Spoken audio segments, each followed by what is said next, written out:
Hello on a Tuesday. Welcome. The end of June, but not the end of Pride. I hope that you continue to be proud every day of your entire life about something. So, this is our last day to, we can really do whatever we want. Um, what else is happening? By the way, the panel's open. Come on up. Link is pinned. Just hanging out.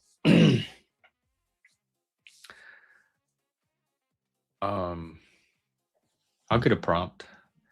I don't really have anything. I know there's probably stuff going on in the news.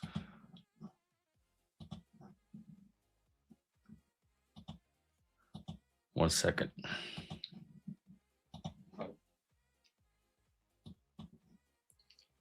All right.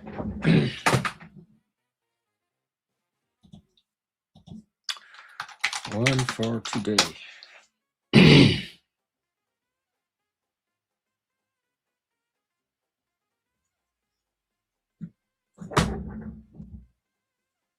Oh, this is a good one. This gets talked about a lot. Not only on here, but in politics. I mean, in social media discourse in general, like concerns. Something that you don't realize is shaping you until you finally step away from it.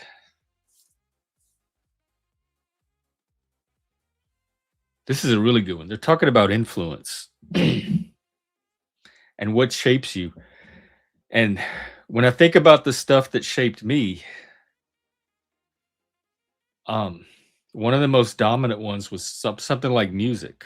The albums we listened to, or cassette tapes, rather, the celebrities you followed, the MTV video stars, music videos, cassette tapes, and music videos shaped me in ways I can't even begin to calculate. Um, I wouldn't say I didn't realize it was shaping me, but I didn't realize the how much it was shaping me at the time compared to other things. And I think the modern world is probably things like video games, TikTok, social media. I don't know what are the kids into these days? Because growing up, it was Dungeons and Dragons, and that got stigmatized. And then it was music that got stigmatized. Video games are getting stigmatized. TikTok, social media, definitely. So all the things that shape us are also things that have the potential to be cast as other people as dangerous, concerning, potentially disruptive to society. Books definitely shaped me. But again, these are all things I was very aware. These are the things that shaped me growing up, that I was very conscious shaped me, and I can remember the experiences and the influences from them to this day. Is people, particularly certain specific people, like my grandmother, certain teachers, friends, things like that. People you see on TV, movies, TV and movies, another big one. For Gen X, I'd say movies, music, television. Those were probably the primary vectors that the shaping happened through. Books was mostly a nerd thing. So I got this like other little additional stream through books, but mainly it was people around me, and then media, which at the time was the ones I named, and books. And I read almost no modern fiction at all, other than maybe a few fantasy novels that were contemporary. But I kind of grew out of fantasy after a while. It was all the classics, philosophy, literature, that kind of stuff. None of it was about things going on in the world around me. For that, we had MTV, we had movies, We had most of all, I'd say primary was the music cultures. And then sometimes the churches, certain churches would come out and condemn all of that and say how it was shaping us in a negative way and parents should be concerned and they should restrict our access to that. Um, so some of us, those of us that internalize that or were prone to internalizing that more than others, I was not one of them. I didn't care. I was going to continue to listen to the music, watch the movies, play the Dungeon and Dragons. Um, they might have had more of a struggle over that.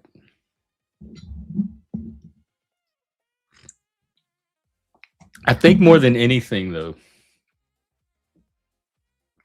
another thing that shapes me that often gets overlooked, I think that probably shapes a lot of people is our internal factors, just the things about us, independent of any people or social environment or artistic or media culture around us.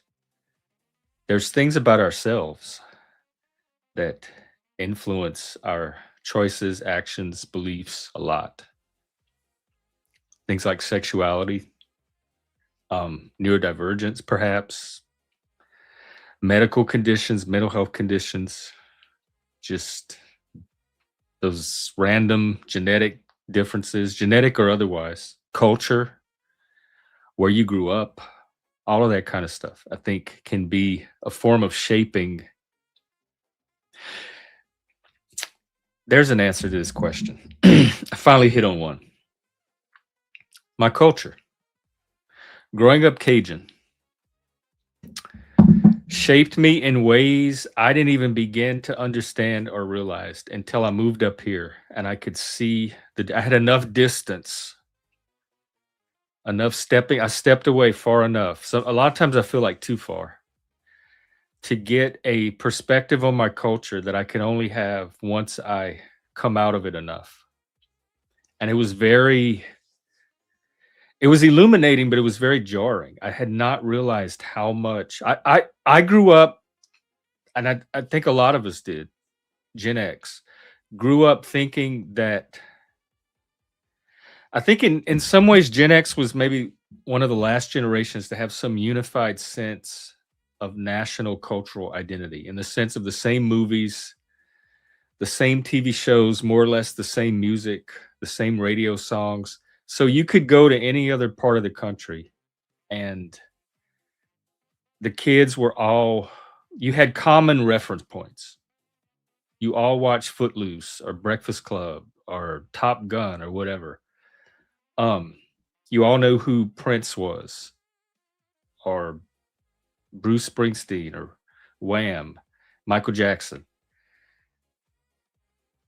So I grew up thinking of myself as just part of America. I knew I was Cajun, but I didn't think that really mattered much to my sense of myself as an American, like a typical American of my generation. My Cajunness didn't really stand out.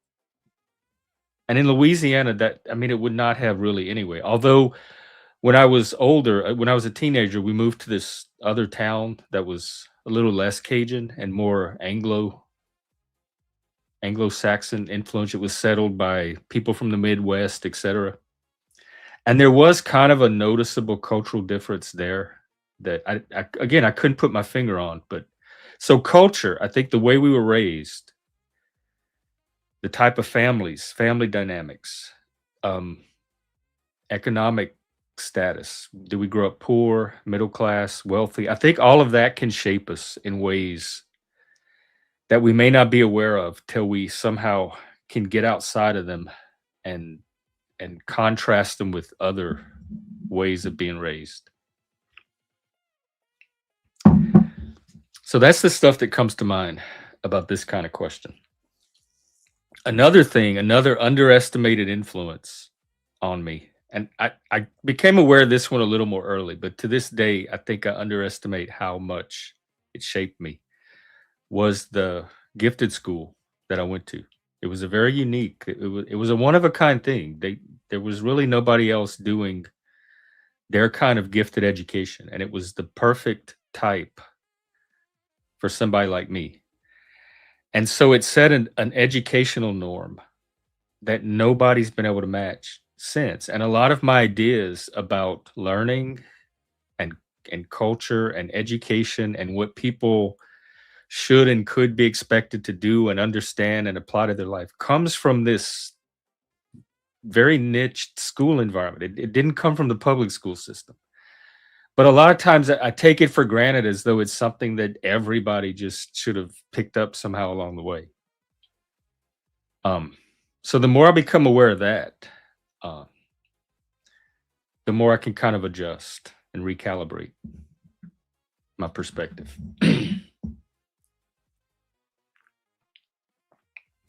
And then here's another thing to throw in on that. I remember reading an article decades ago, but it stuck with me. The point of it stuck with me is that siblings, the people in your immediate age or peer group, have potentially have more of an influence on your development than even parents or adults do.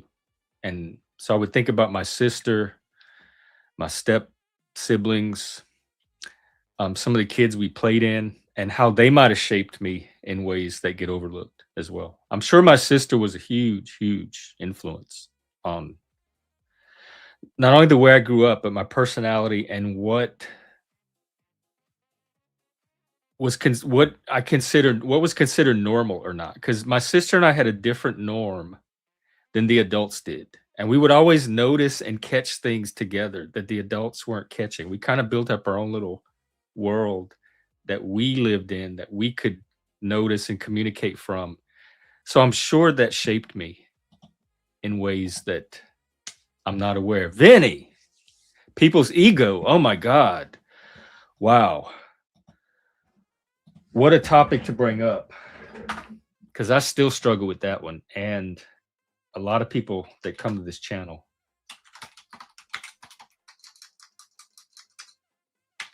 I think, struggle with that too.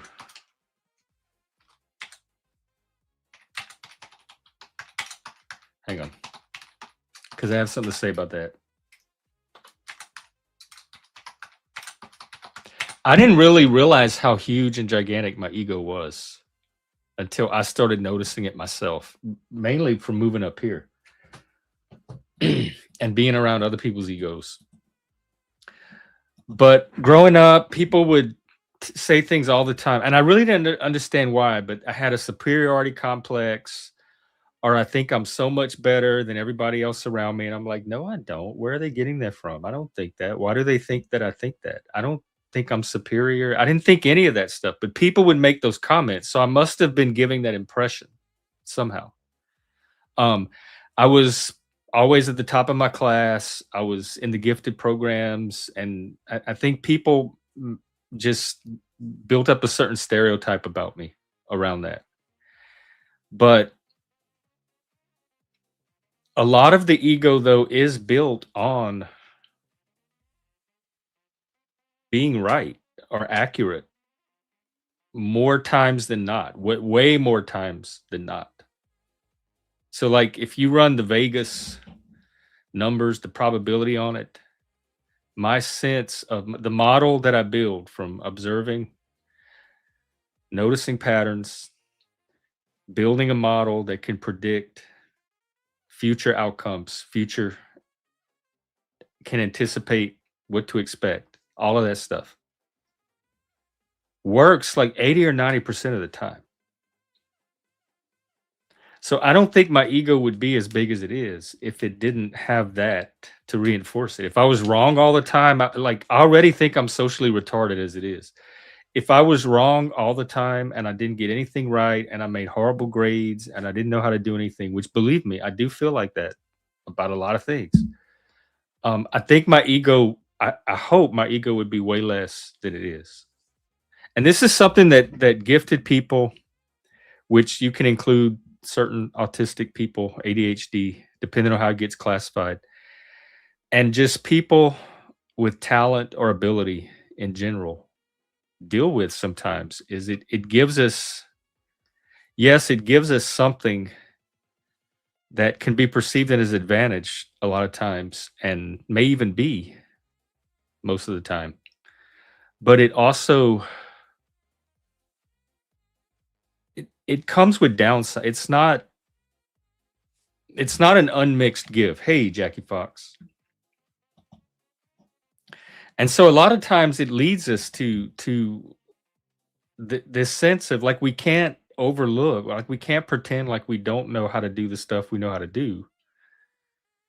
But at the same time, how do you avoid getting some kind of ego around that? I think what I'm trying to boil this down to is what's the line between confidence and ego?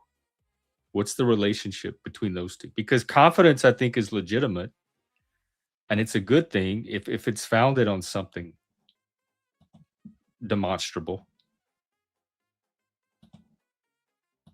Oh, like, and see, I know so many egoic people. I've dated narcissists. I've dated giant egotists. My ex had, I'm not kidding, he had a poster, a wall-sized mural from floor all the way up to the ceiling of the growth of his ego throughout his career, and it had like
And we're back. Hello, hello, hello. Good morning. Hello, Mike.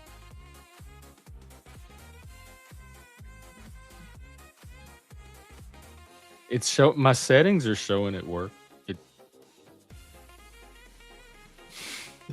No, it usually is me.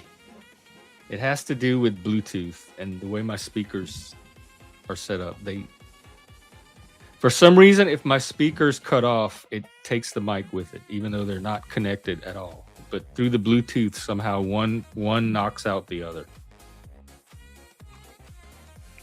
So that's why I play music in the background.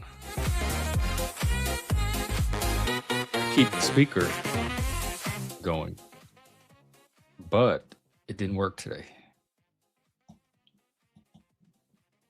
All right, welcome. Anyway, we were talking about ego and people with egos, and um, I was talking about my ex who had a gigantic ego and all the other ego people that I've been around, including my own giant ego, and the difference between confidence and ego.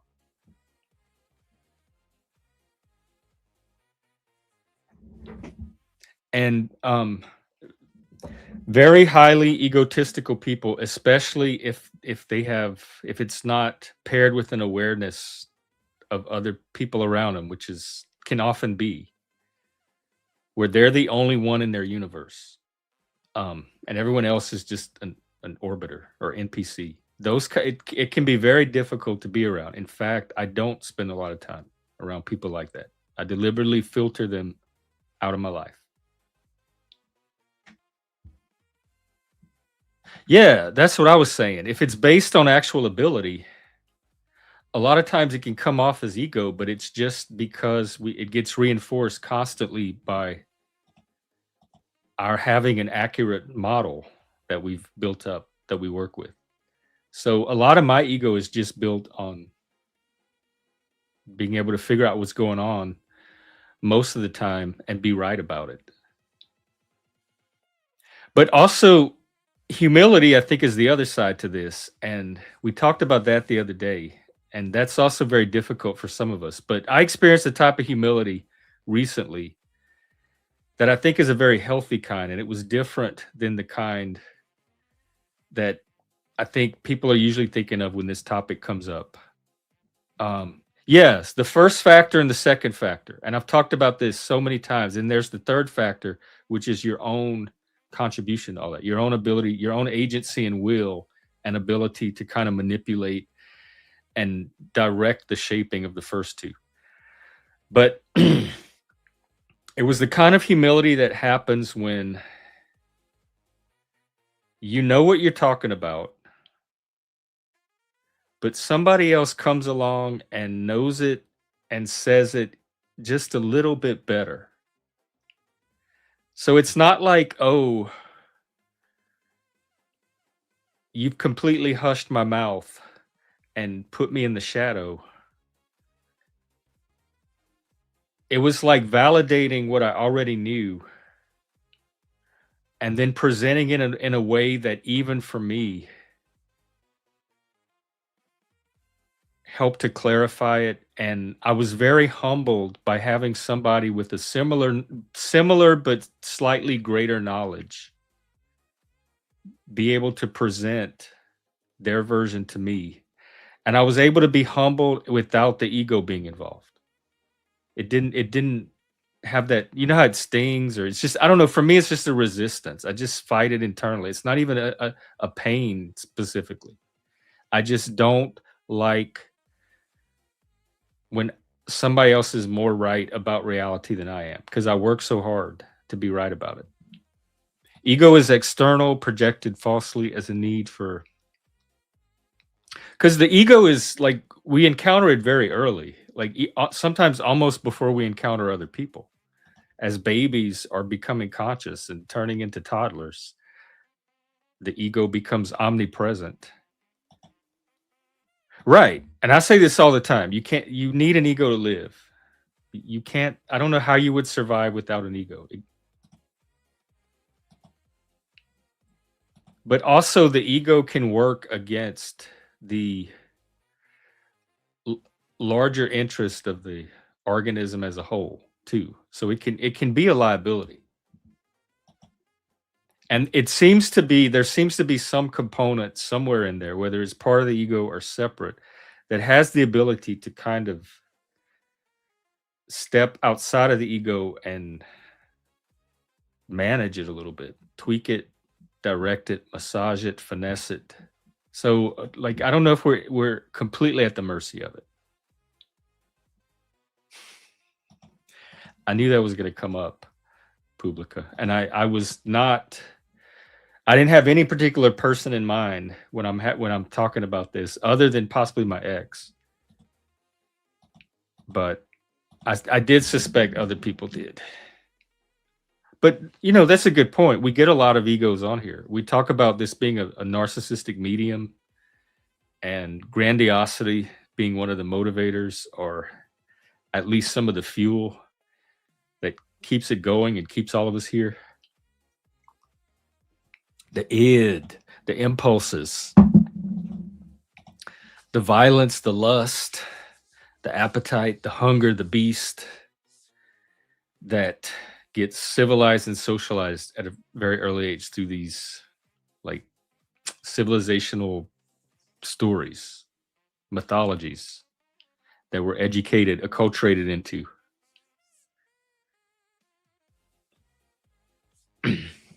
The lizard brain, the what they call it, the limbic. And for me, they say it's limbic and lizard brain, but for me it's very body. The Greeks had the concept of the thomos, thymos, which was that emotional part of you that just reacts and gets angry or drives you. Um, for me, it's a bodily thing when those impulses hit. It I feel logic and thinking and all that other stuff in the brain, but I feel the id part in my body. I feel the chemicals. I know the pattern so well by now. I can feel the chemicals when they start. I know what part of the body they're going to hit first. I know what the feeling's going to be like next, where it's going to move to, all of that. But it's a very much bodily thing. Yeah, it's like an instinct, like adrenaline, norepinephrine, um, cortisol. Those stress chemicals kick in. The parasympathetic nervous system deactivates, the sympathetic one kicks in, all of that stuff, the endocrine stuff.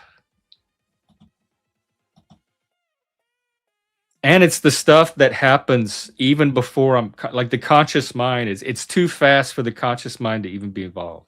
That's how I know it's coming from that more primal part of me, because my consciousness is trying to catch up to it as it's happening. It's not willing it or directing it.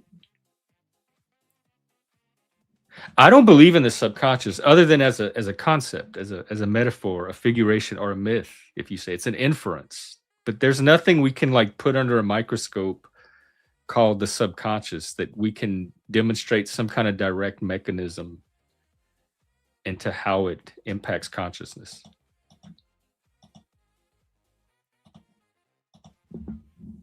It's kind of a filter, and it filters out the impulses that the conscious mind that the either can't really handle or process or would impair the social functioning. Yeah, and he had two different models because he revised one of the model. And I don't remember which model was which, but one was more mechanical and one was more an economic, more like an energy exchange.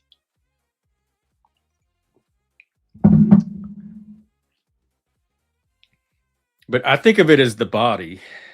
And of course, and Freud even said this, that the ego is always a bodily ego. But I think of the ego, I mean, the it is the body stuff that kind of rises up and you start to feel it up here eventually. And the ego is the stuff that originates up here: consciousness, awareness, thought, planning, willing, problem solving, judging, all that kind of stuff, language, logos. And then the superego is very vague for me because it kind of ties into like what is spirituality and the quest for all of that. And I'm not really sure where that part's located. I don't have a reference, a locus for that part. So it's more vague to me.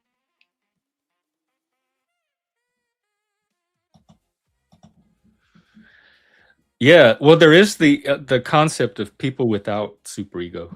Oh, speaking of, what a perfect person to talk about all this. And no, it's not who you think. I think this should be an interesting conversation because this is a psychology student. Hello, Jeff. Welcome, bro. You here for a little bit, yo? Yeah, We were talking psychology and ego, id, superego. You know the model, but particularly. Oh yeah. So if we're talking about ego, then I gotta be a bit egotistic. Norway just fucking rules. We just won against. I was crying for you the other day when I saw how I'm like, oh god, Dobes is going to be so upset. His team lost. Yeah, y'all had a chance to come back. Yeah. Because that was a calculated loss. If we if we won against France, we would have been exhausted and gotten harder teams. So now we went. I mean, it's not easier, but we did defeat the Ivory Coast. Just saying. And so now it's on to Brazil. So y'all still are in the running then? Exactly. Yes. And if we beat Brazil, we'll be even further ahead. And we've never lost Brazil. That's a healthy ego. That's the ego that comes from achievement and nationalism is always a healthy ego. I mean, I guess it is if you like your country and align with its values. A country isn't just its values, Jeff. A country is a people, and I Well, love yeah, but I mean, Norwegian values people. are embedded in people. So Yeah, ultimately, people, the individual is the base unit of a nation. But I think the nation as an abstract concept exists to the extent that enough people identify with it as a nation. Otherwise, it's just a set of borders that people are living within. But there's yeah, not, true. which people say about the U.S. a lot. Like, do we even have a national identity? Are we a nation? I would. I mean, I think the U.S. at least even originally was multiple European nations in a trench coat pretending to be one nation, and sort of instead of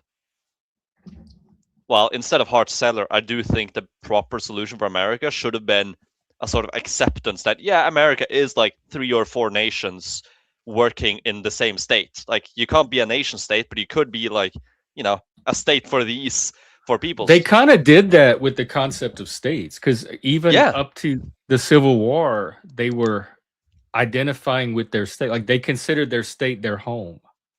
yeah. I'm gonna. Oh, we lost the war. I have to return to home to Virginia or home to Hmm. Tennessee. That was their nation, and Yeah, they and were they were a collection of nations. That's why they didn't understand why they couldn't just succeed if they wanted to, because they were. That's as high yeah. as the sovereignty ran.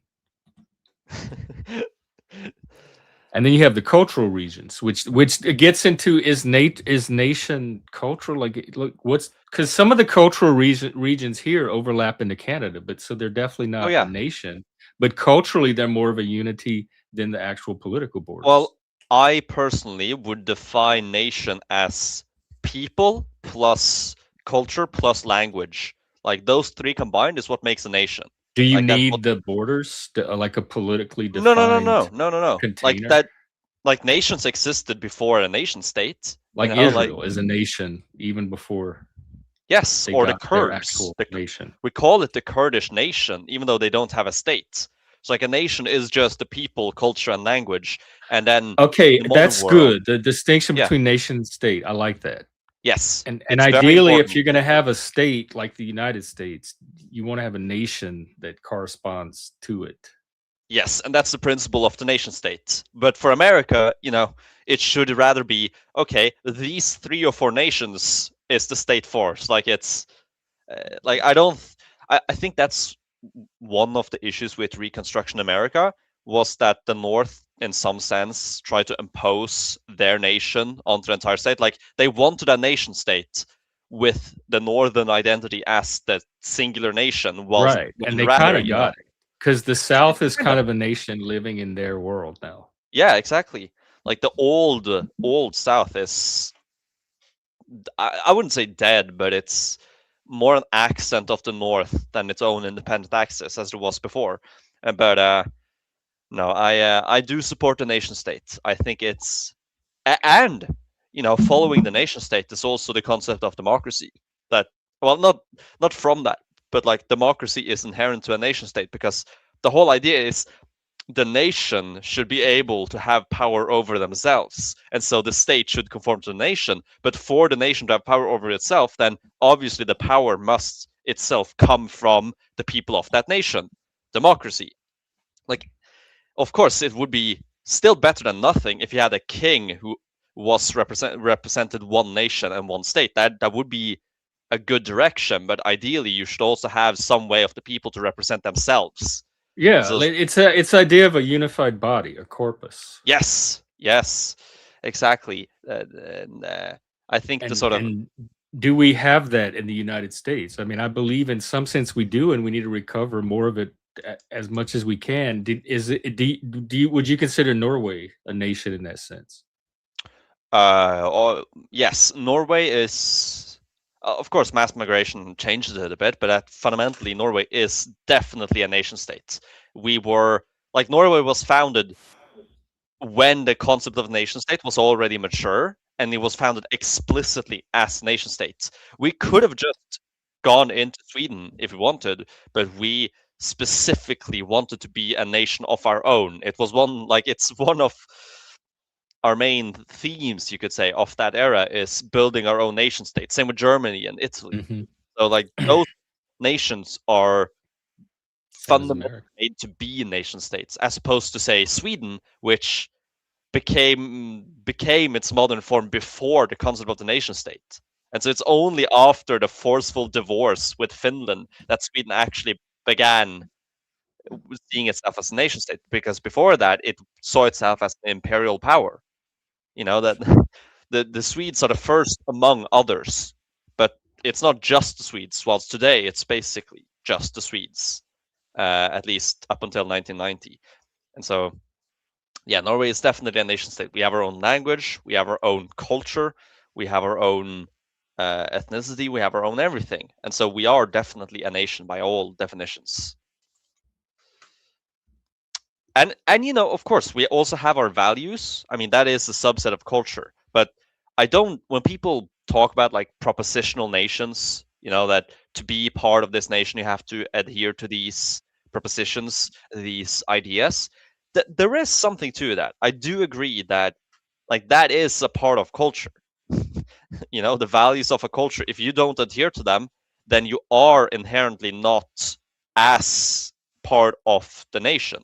But you can't You be. need at least a shared story, because a nation is sort of a story that people Yes, agree to all participate in about this place or I mean this that's what people. the American founders tried to do and wanted to do, and I do think that at least in the beginning they managed to keep America basically just two nations, the South and the North. But then, like the German immigration to the West, and then the California and all that, and Texas, like you have way more than two nations in America now. But Yeah, even at the beginning, they they have at tried least to keep 11 it. Yeah, they've they tried to identified. keep it quite concise because you know it's difficult to manufacture a story and a myth that can include like many different nations. But if you have two, Right, there's and a that's lot of one of the overlap you can find. challenges we have, is this: we lack a national, a Yes. unifying myth. Like all the other nations, like most of them have some version of that because they've grown Yeah. historically. And ours is what we look to the American Revolution to provide one of them, and that used Yeah. to be the one growing up. The patriotism, the Americana, all of the traditions, But even holidays. that is a Or weakened myth from what it was before, because when America was founded, when you had basically two nations, those two were purely from the British Isles. Like all of them were proper Englishmen, Scots, or Irish. They could draw on the 2,000-year old history of the British Isles. Like oh yeah. that was their myth. They already had 2,000 years But of then myth part that of they it, could draw like, on. they wanted to break away from that too and have a Yes, their own myth as well. So yes, they consciously turned away from and rejected, like made a and decision to not draw on that. I do think it would have worked if they hadn't sort of. I mean, I do think at least the early waves of immigration was massively beneficial to America. You know, the Germans, the Italians, but if that did Of the erode the Latins. power of the British Isles myth. You know, they couldn't rely on that because But they what had would a even pre-revolution, they had immigrants there that participated. They had black people participating. So yeah. it wasn't just a bunch of white people gaining their independence from Britain and then all of a sudden having to deal with these other groups. They were there No, from no, the no. start, But and my they point all is, helped this country to become what it is. yes, but if you have, let's say, 10% of the population, like 90% is one of two nations. They're the same myths, and 10% is something else. Like that isn't so large. You can still adhere to the main myth. But when you are like, Well, okay, 40% British Isles, 30% German, 20% Black, 30% Hispanic, 10% Asian, like you can't have you need to construct a new unified myth, and I do right. think that that is what America was in the process of doing, like from 1890 and onwards. But that process kind of got halted and reversed somewhat. I think Walt Whitman came the closest with his project, and your example of the minority majority thing, that's the situation I grew up in. And it's not as easy as you think for the minority to just assimilate to the majority myth. I Cajuns grew up with their own historical myth. My sense of history is very different from the sense of history that, say, somebody in Kansas grew up with, where it's just American history. American history is like one chapter in this larger history that I grew up knowing as this is your history. and culture and all of that. And it's very different than we were very aware of how different it was from the American version of all that other stuff. And it doesn't just because it's the majority. Eventually you do to an extent, but it's not just Yeah. oh, the minority culture is just going to eventually assimilate, and there's not going to be any. But I mean, you can have a dual myth. Like that's what the Finns Yeah, did. that's what I'm Like saying. I think Finns, the American myth has to be one that can accommodate it's a supranational a myth. multiplicity of these other myths. And I think that's Mm-hmm. one thing that Whitman tried to do with his America. Yeah. And I mean, I do think that's also one of the best things you can do. Like if you have a minority culture, support them in building their own myth. But make sure that that myth doesn't, counteract the main myth. You can't have a like if the myth of the minority is the death and suffering at the hands of the majority, that is a very bad myth if you want a unified state. Like yeah, that is the problem. It's like we're a lot of conflicting myths, and how do we unify them all when so many of them are directly opposed to each other? Their myth is undoing and reversing someone else's myth. Yeah. Like what you would need is an event that greatly unifies the nation, and I The think giant squid. yeah, I think right now the biggest thing that can happen, a war with China, victory over China, the completion of the sort of arc of American excellence. Well, I guess and as soon as we imperialism. finish up this war with Iran, we'll move on to China next. Yeah, I don't know. I'm not saying this is advice though. I don't think a war with China would be No, good. we didn't. Yeah, we do not be, support war with China on this channel. So, No, I thank mean, you, China. pressure against China, a cold war with China is necessary. Actually, I don't even know enough about China to even pretend to comment. But so I'll just defer. No. Well, basically, they hate America and the West. It's like even if we don't want to harm them, they at least want a Cold War situation with us. Why are they buying up all of our farmland and all of our real estate if they hate us so much? Yeah, exactly. Like they don't like the West. Like we don't. They hate us because they ain't us. True. At least I think in some sense it's like the Chinese are a very prideful people. They've been the zenith of civilization for like 5,000 years. The Chinese civilization has been the center of the universe up until contact with Europe. And then they weren't anymore. And they still sort of haven't recovered from that. That going from the center, the middle kingdom, the most important thing of all, like that is the big project, is regaining a world where China is the center, which they can do. Yeah, I guess once you've tasted that greatness, then you don't. Yeah. You're And when you've tasted it for 5,000 years. Right. But it's just in their imagination. It's a story of the greatness, and they imagine it. That is their myth. Oh, we were that. We want to be that again. But none of them directly experienced it. So the myth of the Middle Kingdom. It's the myth of the Middle Kingdom. It's their myth. And like that's what I think East Asia does quite well. Japan as well. Korea. Like Korea, both Koreas founded quite powerful myths. But being a powerful myth also means there's consequences to it. But the fact that both of them basically are two separate civilizations now, like that speaks to how much force they use to sort of refound themselves. Like both of them, in a span of 100 years, Korea went from a unified kingdom that had like 1,000 years of history as a Confucian, monarchical, bureaucratic system to being a military governorate under Japan, and then being a capitalist dictatorship in the south and communist in the north. Like that would, in the span of 100 years, like one lifetime, you would experience absolute monarchy with a bureaucracy, Japanese military occupation with samurais, like communism and capitalism, and the fact that they still have managed to craft new myths and identities is very impressive. Godzilla. Oh, that's Japan. Yeah, that's Japan. Oh, that's Japan. Sorry. Pokemon. Something. True. And the fact that they still the fact that they still like their emperor, and the imperial family still has importance. It's that's very different from Europe, where like in European civilization, monarchy was sort of more propositional. That monarchy was the best way to govern the people because that gave the best results to people and it pleased God the most. But in Japan, you simply had to have an emperor. There's no alternative. Like, you always have an emperor. That's what you do. You can't have a nation without a monarch.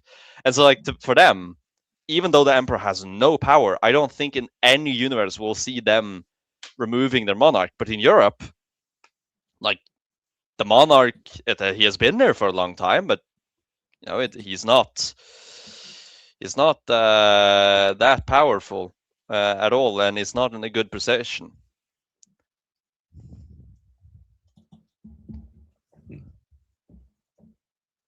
Well, how big is your ego, would you say?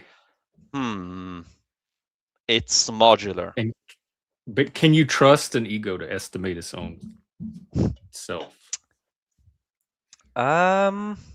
Actually, yeah, I do think you can.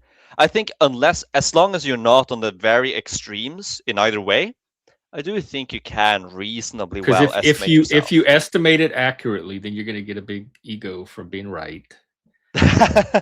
If you overestimate, there's your ego right there. If you underestimate out of appearing humility, that's just your ego masking as humility. So it's ego all the way down. To me, but anyway, like, that's just my big ego talking. How's yours? I think it is as every good Norwegian should have it. Internally, I'm the best people on earth, the best person on earth, always the most educated, always the most superior. So I don't know how we But at the same time, outwardly humble, always outwardly humble, and ensure that there's always someone above me, even though I'm quite good. Always someone above me. I never really got that from you. No, I am not the stereotypical Norwegian. I'm sort of the foil to the Norwegian culture. Like, if you're writing a fiction story, you'll usually either have a person be very stereotypical to their culture, or the exact opposite. Because if it's anything else, you don't give any information about the culture. And so why would you add that information at all? So, like, I'm more the type of character who shows the culture by being a bit of an exception. Not a full exception, though, but a bit of an exception.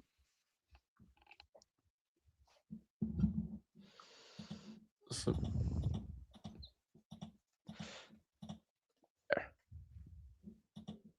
okay. I don't know. That seemed kind of surprisingly low ego to me.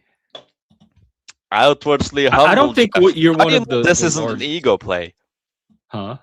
How do you know this isn't an ego play? Well, I don't, and I mean, I know you have a boner for the aristocracy and all that other stuff. You could say, like, aesthetically, I think you lean toward the egoic. Oh no, wait! Oh God, this is you that wrote this? Absolutely not. That's going to make us enemies. We're going to be on opposite sides. Yeah, well, I don't think we've entered a death spiral for the Western democracies yet. But if we enter a death spiral, I don't think you can fix it democratically. I think that's sort of the crux of the issue with democracy is, as long as you don't get into a death spiral, you're fine. You can save it internally. But when it just doesn't work anymore, there's no way to save it democratically. And so, like, the main mission of any democratic politician should be what is best for the people, and how do we ensure that we are not fucked up beyond belief. Like, the Roman Republic could not save itself from inside the laws of the Republic, because the different interests were so strong, the different tensions so strong, there was no mechanism that could have saved it, and so it had to get a savior from outside. And I think we need to ensure that that doesn't happen if we want to save it democratically. But if all is lost, then I don't know. Yeah, I agree, but I think we are doing that, or most democracies are. I hope living up to that. So I'm not a end of democracy doomer. In fact, I haven't really heard much about it from anybody after the campaign was over. I didn't hear anything else about Project 2025. I didn't hear anything else about the end of democracy. All the stuff that was falling, from the sky leading up to Trump's election mysteriously vanished and was no longer an issue after he got elected. Yeah. Welcome, Sean. So I think democracy is no. going to be fine, personally. Well, we could vote in a communist or a fascist. We could always do that. Yeah, I'm almost more worried about that. I mean, 'Cause the if D- people the were DSA is- desperate, they could vote in like, I don't know, dictator. That'd be fun. Well, but in a democracy you can't because of the system of laws. That's what Dobe was saying. Well, Trump could have become a dictator if he won the January 6th. I mean, if he managed to do what he wanted under our current system, and he didn't last time, it kept him from doing. Yeah, but in the January 6th thing, if they managed to, like, I don't know, do what they wanted to do, the protesters, would Trump still be a dictator now or something? I don't. No, I personally I don't think so. I mean, you'll have to change Trump himself, because he didn't want that. He didn't want the storming to happen. So, like, for him to exploit it would have to change his person as well. So, like, if Trump was a dictatorial person, would he have been a dictator? Like, that is a different question. And to that it might be yes, but I don't think he is. Like, he's a showman and an authoritarian Democrat, but I don't think he is a dictator. Yeah. Although there are people in his administration who would probably support a dictatorship if it was headed by the right person. But, like, I could say the same about the left, and probably most politicians as well, most people as well. Like, isn't that a common study that if there was a leader who was perfectly aligned with your interests, would you support them being a dictator for life? And, I would not. Like half of the population would say yes to that, and, like, I maybe would. I don't know. Maybe I would. Especially if it's to keep the opposite out of power. Yeah.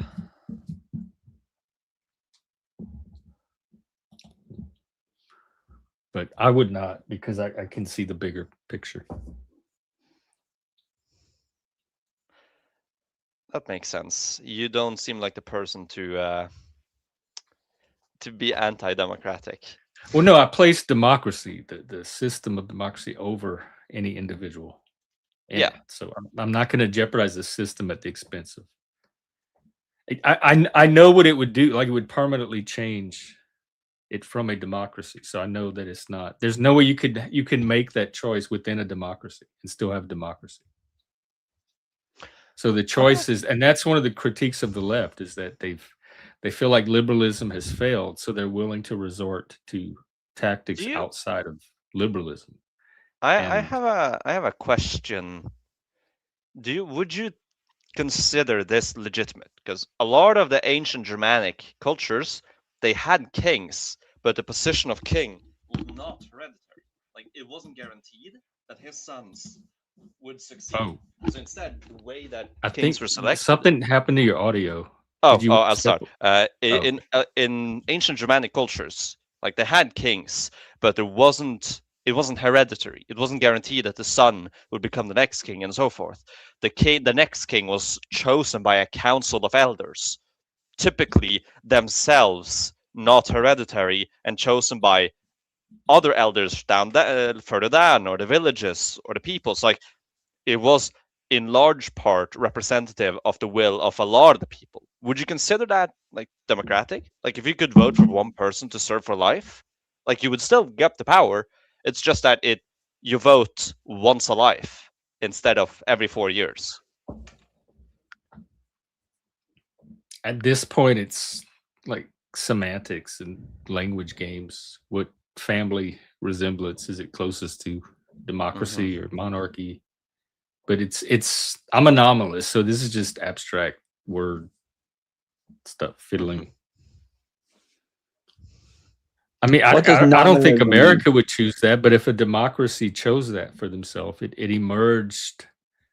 But you're saying that's how most dictators end up in power anyways. The democracy decides democratically to hand them the power.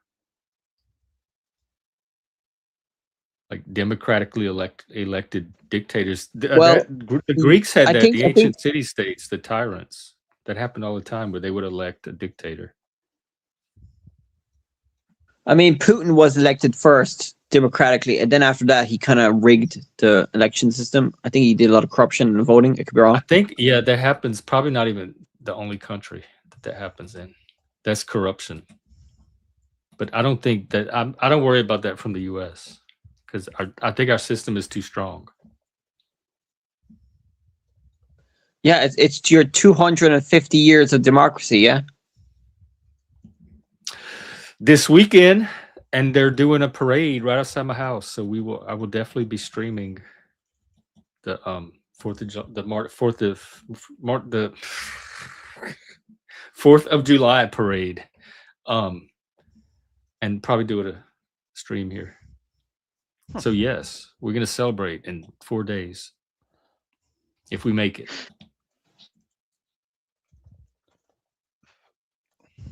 Another news, I heard that there's a lot of record heat going on in the US right now, same as Europe. A lot of heat I going on. saw the Very hot. headlines, but I haven't really looked at the details or even a map. It's definitely not happening here. I almost had to drag the heater out again. Yeah, it's in the east of the US. Dobez, are you selecting the next elite? That's ego, huh? Elite. Can you be an elite without an ego? That's got to go to your head. I think it's healthy for the elite of a society to have a bit of an ego, but that ego should be grounded in a wider understanding of the entire people. Like the elite should be a bit egotistical, but they should be within the understanding that I am the elite of this people. Like the elite can't be divorced from the people they are meant to lead, because But then they that's what have no elite incentive. is. Not necessarily. You can have a transnational elite, but also a national elite. You can have an elite system that comes from the people of a nation and only works for and represents that nation. But you can also have elites that go above nations. Like the modern global elite is not national at all. Like a German man can suddenly head the UN and have a lot of power over America, and so it's not tied to any Like one what? nation. We don't have to listen. No, but you understand what I mean, Jeff. You understand what I mean. They have power. Up until you lost me at power over America part, but that's a whole different tangent. Yeah.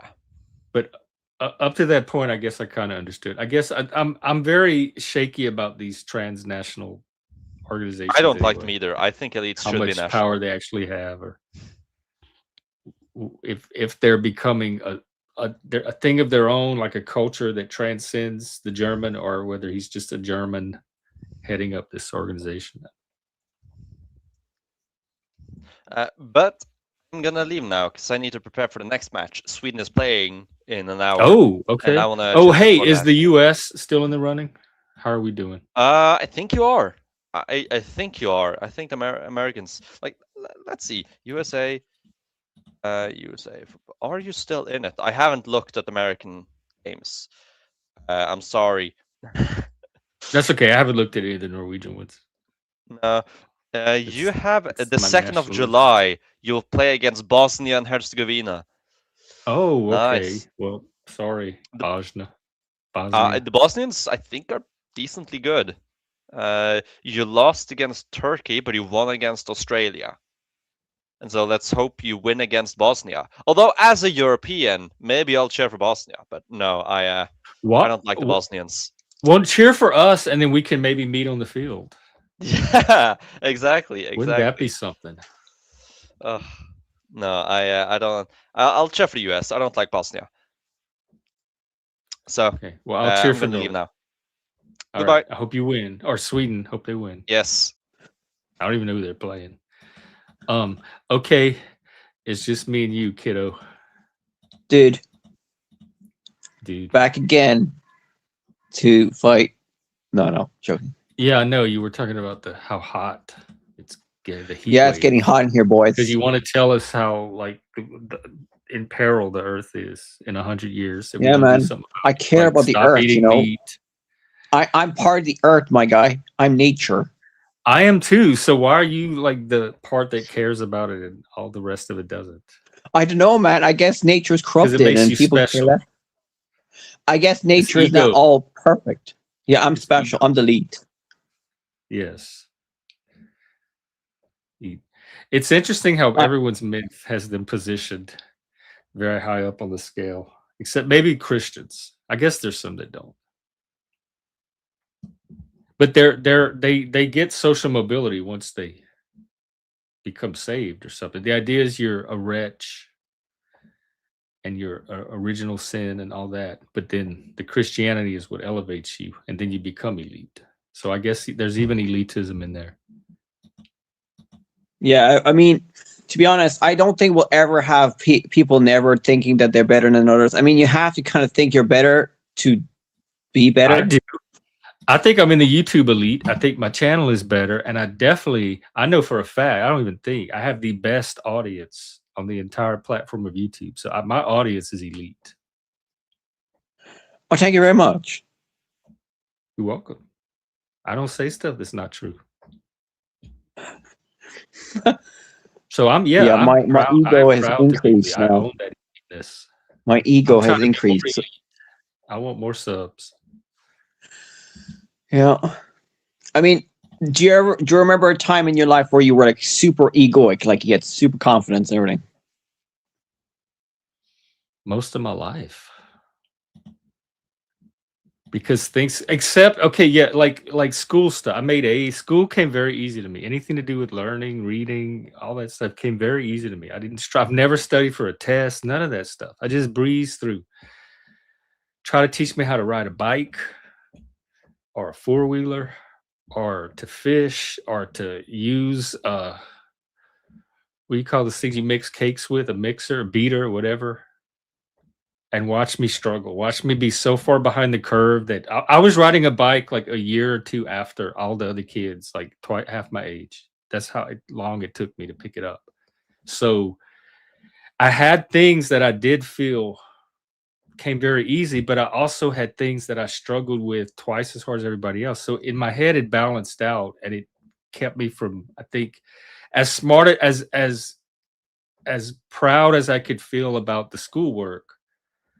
I felt just as defective about all the other stuff. So it kind of balanced out. I couldn't be completely like a big head, but then I couldn't be completely I'm a fuck up either. Yeah. And then people can delude themselves into thinking they're great. Isn't that just like Oh, I've seen delusion or that. something? Especially if they don't have any feedback to the contrary, like there's no one around them to check, like give them a realistic picture, and people just tell, like that happens with a lot of wealthy people or famous people where they're just surrounded by people that tells them what they want to hear so they can keep all that going. And you can get in these little bubbles where your ego is just constantly reinforced and flattered and propped up. Yeah, it's a great drug Thankfully, though. that hasn't happened to me. It here. feels good when you like yourself. And I get the- suspicious. what is the drug that comes out when you're happy? Is it serotonin? Oh, yeah, there's probably some of them.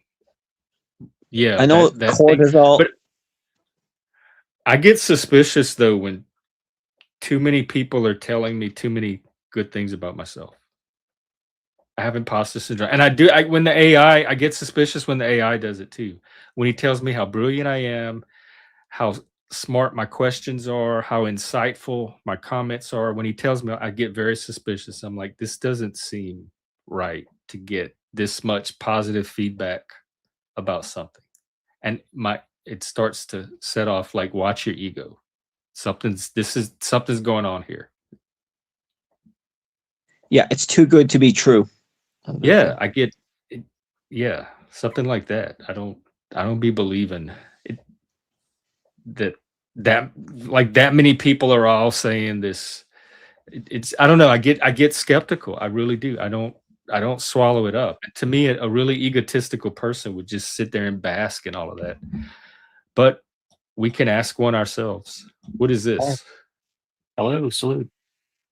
Hello. So That's something we're talking about the ego And like, yeah, egotistical people. yeah, here's the question. Sure.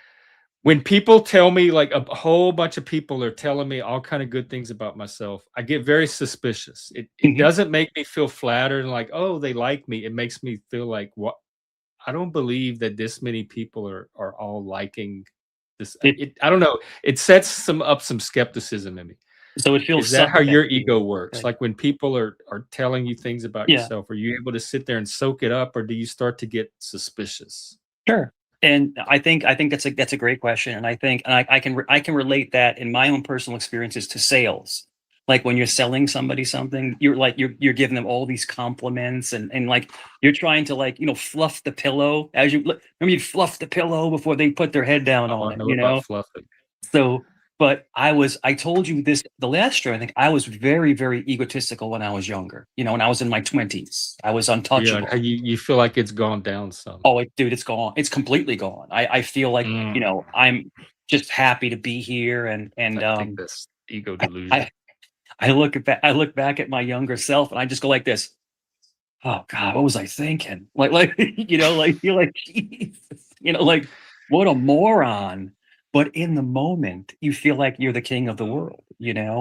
But you're right. When people give you too many compliments and you don't believe in those compliments yourself, it almost like they're trying to, like, butter you up for something. It's like it feels unnatural. Are If that they makes sense. seeing either I'm seeing Yeah. something they're not, or they're seeing something I'm Yeah. not, but I'm not seeing what they're Yeah. seeing. If you're asking me, if you want me to give you my analysis of you from me, you're a very kind person. You can get, as they say, bitchy, and which we all can. But at the end of the I prefer day, sassy, but but at the end of the day, your mission statement for yourself is to help others. To help others. You're kind of, in a way, selfless to a fault, I think. But at the same token, you know your worth, Jeff. But see, it's happening right now. yeah, but the whole thing with that is, you know your worth, but you're very apprehensive to let other people know that you have all these traits. And that's being meek. That's not, overextending, hey, look at me, I'm King Kong. Like a lot of people do that. And you know, I just remember being younger, man, and just being an egotistical jerk. Hey, what's up? Hey, how you doing? Hey, how's it going? Just like taking the room over. And people butter up to you, but they're not really your friends. So, yeah. So ego is a very important thing to talk about, because people do get out of line and they become belligerent, and they become jerks. So be confident, be confident in yourself, but don't be a jerk off. Does that make sense? That's what we were talking about earlier, the line Yeah, between confidence and ego. Because confidence, I exactly. think, is a good thing. It's healthy. Yeah. It helps the person, it helps society to have an accurate sense of what you can contribute, and And that's the biggest thing feel that like your you're able mate, to do that reliably. when you're dating somebody, the biggest thing that really, it's almost like pheromones. Like, confidence exudes, and people love someone that's confident. They don't like someone that's cocky. That turns people off. But there Conf- has to be something yeah, behind there has to be substance. That's why they call them yeah, confidence men or yeah. confidence Some tricksters, kind of because they measuring fake a rule. confidence, You're right. You're right. but there's nothing behind it. Saucy. That's my favorite, Kane. Thank you. You just upgraded my vocabulary. Mm, yeah. So it's interesting, You and I say think a bitchy, lot I of say saucy. yeah, confidence in life, and confidence in relationships, and all these different things that come in. The human emotions, there's just, like, when you really start to really pick your brain apart and think about emotions and stuff, it's there's so many levels to it. And confidence is one of your emotions, and so yeah, so it's a good subject. It really is. Yeah, it's all about the vibes, man. Yeah, And exactly. vibes, it's all in material world though. We live in a Yeah. material world, and vibes And are part of the material. in the words of Madonna, we're living in a material world, and Jeff's a material girl. Just messing I'm with you. really not. No, Either but one. that's a great song. Material. I love that song I love Madonna growing up. She was awesome. But Material. Sean, I said this before, and I'll say it again. I've said this so many times. I believe everything in life is about energy. Energy equals into vibes. Like, right, like when you meet somebody, right away. That's why people always say first But impression. sometimes you're wrong. Like, That's what I'm talking about. Sometimes Yeah. I know right away, and I'm 100% Yeah. right, and I'm like, I knew Yeah. the second, and then sometimes I'm completely wrong, and I should never have listened to myself. Well, people are great actors, Jeff. They're really good actors. They can hide their true intentions, and that's, it's something else. Like me, if you're asking me, I wear my emotions on my sleeve. You know that. I irritate people, and people like me, people don't like me, but at least I'm me all the time, 24/7. I don't ever change, That I but believe. people are very good chameleons, Jeff. They're like the chameleon where they change colors and you can't figure them out. And it's a good metaphor into people hiding behind fake personas. Lizard people. And you know, in a way, if you think about it, if everyone was so mundane all the time, it would be boring. So sometimes it's fun to kind of like figure out dissect somebody, how they really are. It's Yeah, interesting. and sometimes you can't even help it. It's you just do it so automatically. It's It's you like don't a have to great think it's like about a fun great or not. it's like a great thriller movie. Like you're going through the motions of the movie, like a thriller movie where you like it takes the turns and stuff, and yeah. So it's People are interesting. thrilling. Yeah, no doubt.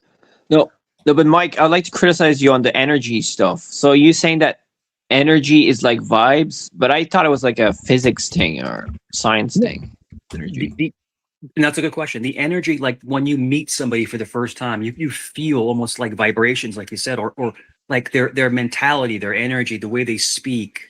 It's like you get a feeling of this person. Like I can't.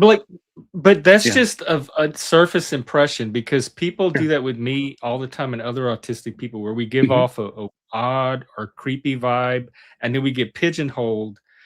But as they get to know us, we're not that vibe at all. Yeah. And they correct that vibe, and they're like, "Oh, I thought you were this thing. I got my intuition." But so a lot of times people can trigger a certain vibe in somebody that's not accurate. And I've Yeah. seen that happen, particularly with autistic people.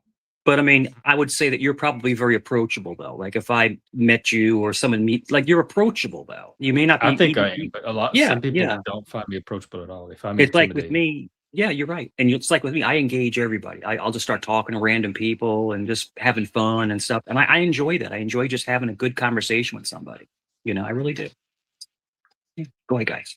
Let me cut you off. Yeah, no, Mike, I would like to correct you on the vibes. I think it's all just chemicals and material stuff. It's nothing to do with souls or energy. Like energy, like there's a lot of spiritual people that say that energy is like your soul or something outside of the material world, and I don't think that's correct. And that's no problem. And you have your belief and I have mine. So I'm very spiritual. So, I believe in something otherwise, but I respect your opinion as well. So I respect your opinion. I mean, it's not saying who's right and who's wrong. It's just, but I just But believe there can only be one right. There can only be one right in the quantum physics, I think. No, that's the whole point. It's it could be two superpositioning. Yeah, the cat can be alive and dead. Yeah, I mean, so we could have a soul and not a soul. You don't know which one it is till you observe it, measure it. So we could have a soul and not a soul at the same time. Well, again, I'm a nominalist, so I think it's just a language structure that's attempting to describe something somewhere. It's in the phenomenon itself. So whatever you think this soul is could have a naturalistic explanation for it. Well, that's that weird adage. They say that animals don't have souls, only humans have souls. So, there's so much to unpack with that. And the whole soul issue is based on religion. Your soul, the devil can't take your soul. That there's an afterlife, or there's a dimension beyond just physical, just matter. Like your soul belongs to God and God only, and it's this mysterious thing you could never see, touch, or feel. It's like this weird thing that's inside you, but you can't actually access it. But when you really unpacked all these different things, is it really real, or is it just nonsensical stuff from the church? So, but there's got to be something to it. But a chemical reaction within the brain is that's plausible. That is a plausible argument. It is. But even if it's chemical, you're saying that like the minute you meet someone, your chemical detects something about their chemical, and you get a read on them, so to speak. about who they are. And you're When I saying meet it's usually yeah, right? when I meet somebody, even if I walk past them, this is just me. I get a premonition of feeling. I get like spidey sense. This is a really cool person, or this is someone I still want to talk to. And then I'll engage the people I have like a good feeling when I walk past. Hey, how you doing? You know, I don't. It's weird, and it's like it's always But do you positive. know that there's evil people and really bad people, especially like Exactly, narcissists, con exactly. art that Yeah, know how to give that feeling so precisely, and they're yeah. doing it because they're up to no good. It's like a cloak of emotions. You know, they can hide what their true intentions are. It's like a cloaking device Yeah. So emotionally. there's Yeah, evil people that can give you that same feeling of how that fun and same good they are, euphoria. Yeah, and be the opposite. you feel euphoric, and it's just like and I've always been this way. Even when I was a little kid, my I was talking to my dad, and he's like, when you were younger, you would just walk up and start talking to people, and and striking up conversations at like 7, 8 years old. It's like, hey, what's Yeah. up? Yeah, yeah. Normal. He's it's like, what the hell? And my dad's more stoic. I told you my dad's very stoic. He's like more standoffish. And I was like, I don't know, is this weird? That's just how I was made. I'll talk to anybody. I think it's normal for humans to Yeah, talk. It's weird to me when people are not talking to each other. It's yeah, just so normal for monkeys are in the jungle chattering to yeah. each other. And me and you have something in common. People open up to us. Like I've had random strangers. Like I'll have just a real brief conversation, and they'll just start like randomly talking about what's going on in their life. I'm like, I don't even know this person. They're talking about their brother's sick and all this other stuff, and then we turn into like a dude. I had like a 45-minute conversation in the Chipotle parking lot with this lady, and then she's I asking me to go remember that. home with her because she's lonely because her husband passed away a couple of years ago. And Jeff, I'm not making this up. And I'm You like, should write a book like yeah, and parking I'm like, lot so she goes, pickup yeah, and she goes, pickups. she goes, I really miss him, and I just want someone to talk to and hang out with. I was like, I understand that, but I'm seeing somebody. I was trying to let her down easy, who's an older lady. She's probably like in her late 60s, almost 70s. I was like, I'm that, I Oh, I'm can't, sure she's and she was you just a have to lonely protect older her. person. It wasn't anything like weird like that. And but it was just like I felt so bad for her, man. I wanted to go. At the same token, I don't know this lady. She could be an axe murderer. I don't know this person. Which ties into you never know who you're really talking to. That's what I'm Hey, trying to Mike, I say. have my rent coming up. Do you have a Rutgers degree real quick that you could show so I can get this $150? What's that? I couldn't hear you. Do you have a Rutgers degree real quick that you could show so I could get this I'm not. 150 No, it's bucks? not. No, I'm not going to show my degree. I'm not doing that. Oh, Yep. not even for 150? Nope. Nope. I'm not going to do it. Because they're not. Can They're you not going to. maybe Because they're fake not going print to one pay it. out They're with the not going to AI? pay it, dude. And then they'll alter it Oh, and mess with it. I'm not going to show anything. Yeah. I don't show any of my personal effects. I don't show my badge I had. I don't show anything like that. Yeah. I don't show any of that stuff. Because what they do is they take it, they mess with it. Then they alter okay. it and all this other stuff. That's what they do. Yeah. So I don't show anything personal. I showed a Okay. couple pictures, but that's it. I'll show a couple pictures like me when I'm younger, but I'm Like the not going to gun. show like, I remember yeah, I'm the not going to gun. show personal items or anything like that. Yeah, I'm not going to do that. What's I'll show the Rutgers? main. Is Rutgers a high-end university? Yeah, it's a Division I college. Yep. It's in New Jersey. I grew up in New York. Yeah. Yep. Yeah. Yeah. Well, It's fine. the most I got was horticulture plants. Yeah. I didn't go to university. Never went to university. Well, Yeah. that's good. Not a You're big deal. I mean, we're talking raising about bees. well over 30 something years ago. I mean, well over. So it's like these people are just strange, Jeff. They're fucking weird, bro. They're weirdos. You know, It is. I mean, it they're, is YouTube, and they're weird, bro. They're like it's not the upset. most normal Yeah. person. Let's Why does see. it even matter? Why does it? My Why does it even God, look, matter to Mike, anybody? I can't believe all the money you've been making me lately. $20 just to say you never went to Yeah. No, Rutgers. actually, I was law enforcement, so I was a concern. Would you like to See, like to he's say? No, hang on. We're gonna reset. Hang Let me on, say hang it for on. the 1,000th time. I was a conservative Pat's Pete, starting his which is a trolling. special police officer, and yes, I did go to Rutgers. Yes, I did. Sorry about that. I even showed my ID. There's one stream where I actually showed my DCJS, Department of Criminal Justice Did you ID, graduate though? They thinking you have a where it says degree, not law that you enforcement went on there. it, where it says law enforcement, and it says armed law enforcement. It says it on there. I showed it online one time, and they still go, "No, you didn't." Well, there you go. It's like the And they're like, "Well, that's the fake." license plates. It's not fake. Laminated with the seal and everything. It's not fake. But yeah, I'm starting to get a headache, man. So yeah, it's okay, man. It's all right. I come up to have a conversation, but yeah, I'm glad you're making money. You made what, like 20, 30 bucks you made? I'm glad you made money. That's good. 20. So, but it's troll money though. It's That's money cool. with That's cool. it Dude, comes it's with cool, the man. cost. You know, it's just comes with the funny how Pat cost. Ash talks all this smack, but he'll never come up on panel. He's afraid. Well, he said he did. He said he's been on some panels. I've before. never been on a invited panel him with on. me. Never been on a panel with me because I would wreck him. I would wreck him, bro. I'd flip the switch of the troll mode and destroy him. He's never been on a panel with me. That's not really a conversation though. He's 'Cause terrified. you're like, terrified. come on, you won't come and have a conversation with me. Yeah, Because if you did, terrified. it wouldn't be a conversation. I would Yeah. wreck you. We're making we actually made dinner early tonight. We're actually simmering some barbecue chicken. Oh, Haven't had sounds barbecue good. chicken in a while. How to flip the subject. What's like the your- sides? I like your we're gonna do I think we're gonna do rice with it. I have some sticky rice. You like sticky rice? It's okay. I like the regular rice. better, Yeah. But this is pre-made, so it's like easy. the gumbo rice. And you make some you could actually take the The sticky rice rice. you make in the rice pot. Yeah. And you put the barbecue sauce over the rice. Oh my God. Then put the chicken on top. It's really good. Yeah, just chicken, just barbecue chicken with onions and mushrooms and some sticky rice. Just a simple dinner. Do y'all have dessert or we have vegetables or pumpkin anything pie. We have pumpkin pie. Oh my god. Yeah. I made those pumpkin pies. I had small pie crusts, little small ones. So I made 4 little small pumpkin pies. Dude, I'm really good at making, and I make it from scratch. I know how to do it from scratch with the brown sugar, with the cinnamon, with the nutmeg. Is it the canned pumpkin or you like scrape Canned out pumpkin. a pumpkin? Canned pumpkin, yeah. Yeah, to try to get a pumpkin and dig it out and then mash, that's a lot of work, man. I just get the canned pumpkin. The 100% pumpkin, I usually get Libby's. It's a really good brand of 100% pumpkin. I remember her. Their brand. And pumpkin pie is great. And you could do it either with Cool.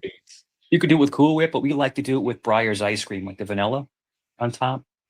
Yeah. Oh yeah. And we do the no sugar Breyers because you got to watch your sugar intake because you have to put like a lot of sugar in the mix for the pumpkin pie.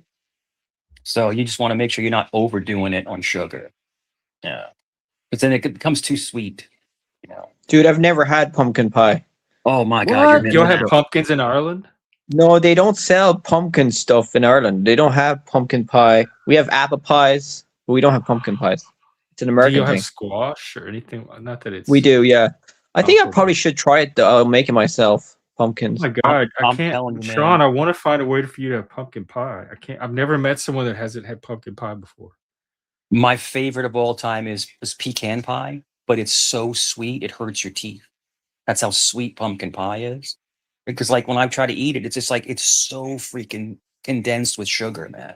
You talking about the pecan one or the pecan pie with the pecans on top? It's like almost yes, it's like they a glaze gooey, it or something. It's like gooey and stuff, like gooey inside. Yeah. It's so good. Jeff, I don't know if you ever had something called shoe fly pie. It's like a real southern thing. You see what's in it. Shoe fly pie. Yeah, it's like really good though. Like this Southerners make it. Shoe fly pie. Molasses, Pennsylvania Dutch. Oh gosh, man, it's so sweet, dude. It'll give you a cavity. Molasses, brown sugar. Yeah, that's the filling is molasses and brown sugar with the crumb topping baked in a pie crust. Dude, you get like a sugar rush just having one. You're like, whoa, it's so sweet. And they dollop it with like whipped cream on top. But yeah, shoe fly pie. And that's I remember one of my girls I was dating. She was real country. She goes shoe fly pie with that accent. Oh, it was so funny. Shoe fly pie. Hey, Spike. Yeehaw.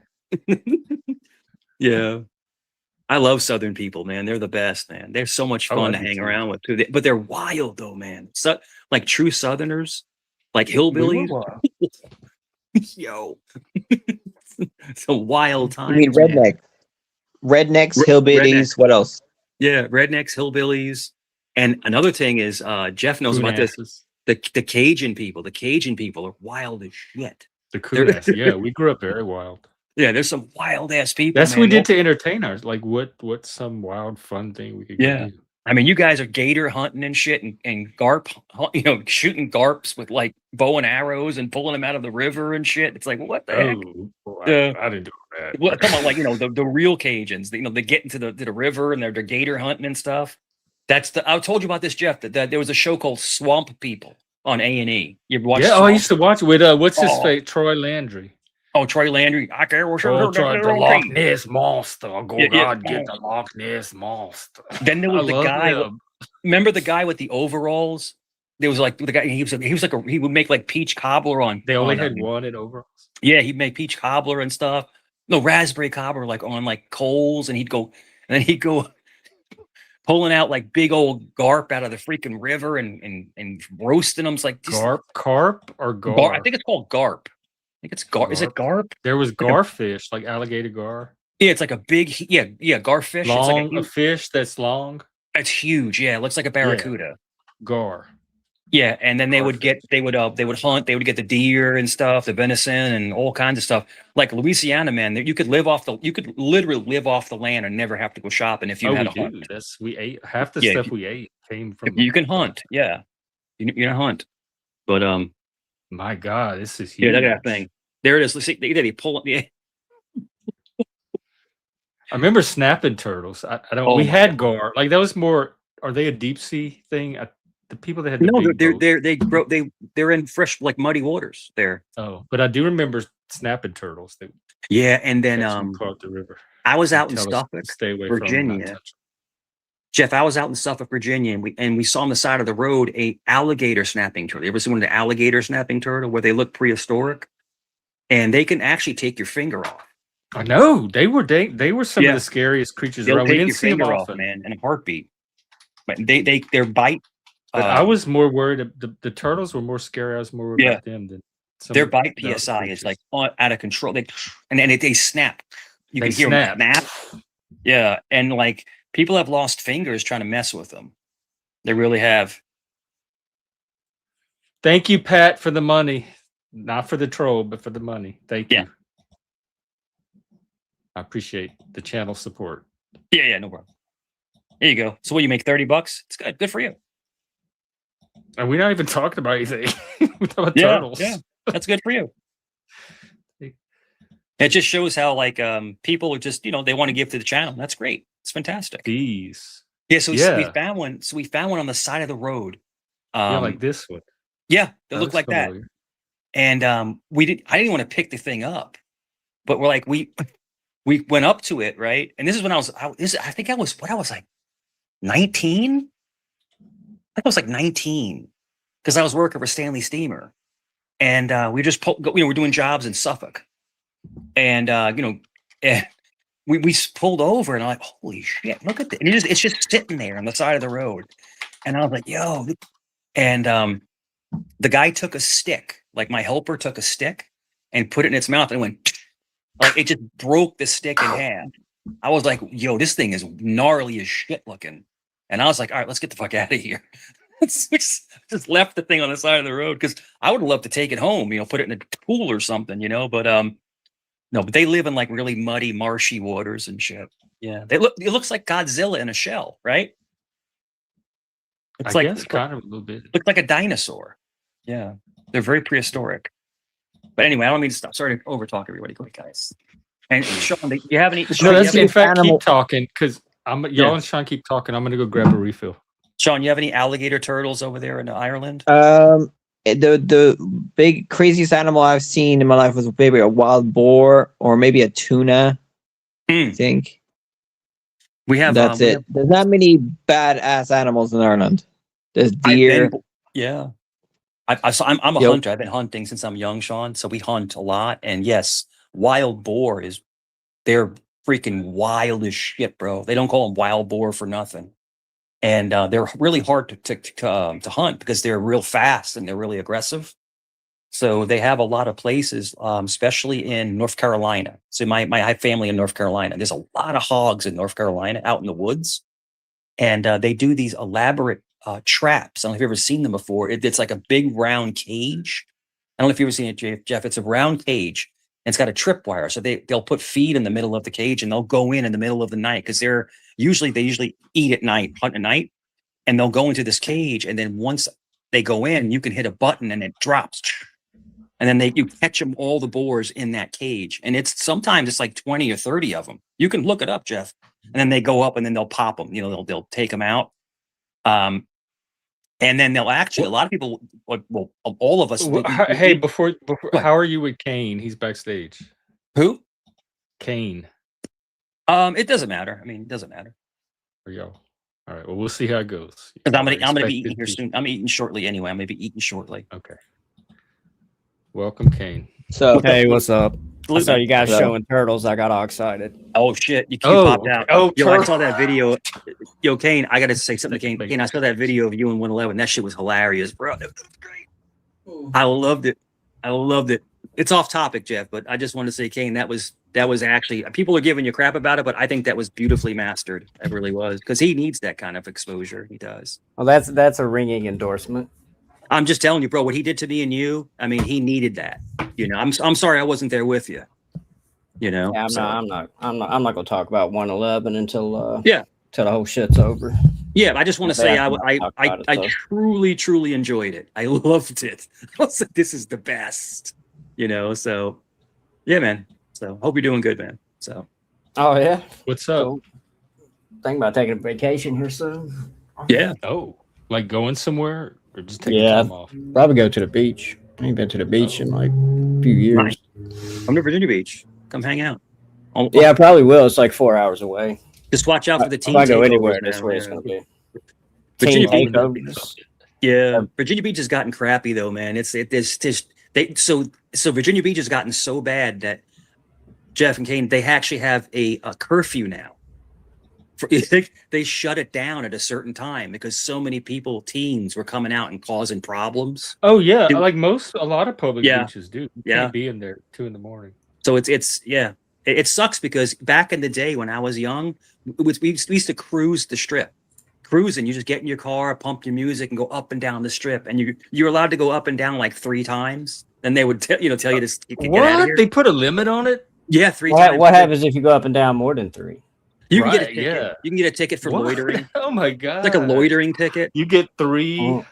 But no, you can go laps up and down the strip 3 times. The strip is like the strip is like 100 blocks long. We're not talking about like 2 blocks, And it was the place to just cruise, clean your car up, cruise the strip. I had a Ford Probe GT, man. Yeah, we had one of Oh those. man, we were out there pumping it, And but it was a great way to meet people, meet girls. You pull off to the side street, and you just you'd start talking to girls. We're talking about this is when I was 19, 20 years old. We're talking about a long time ago.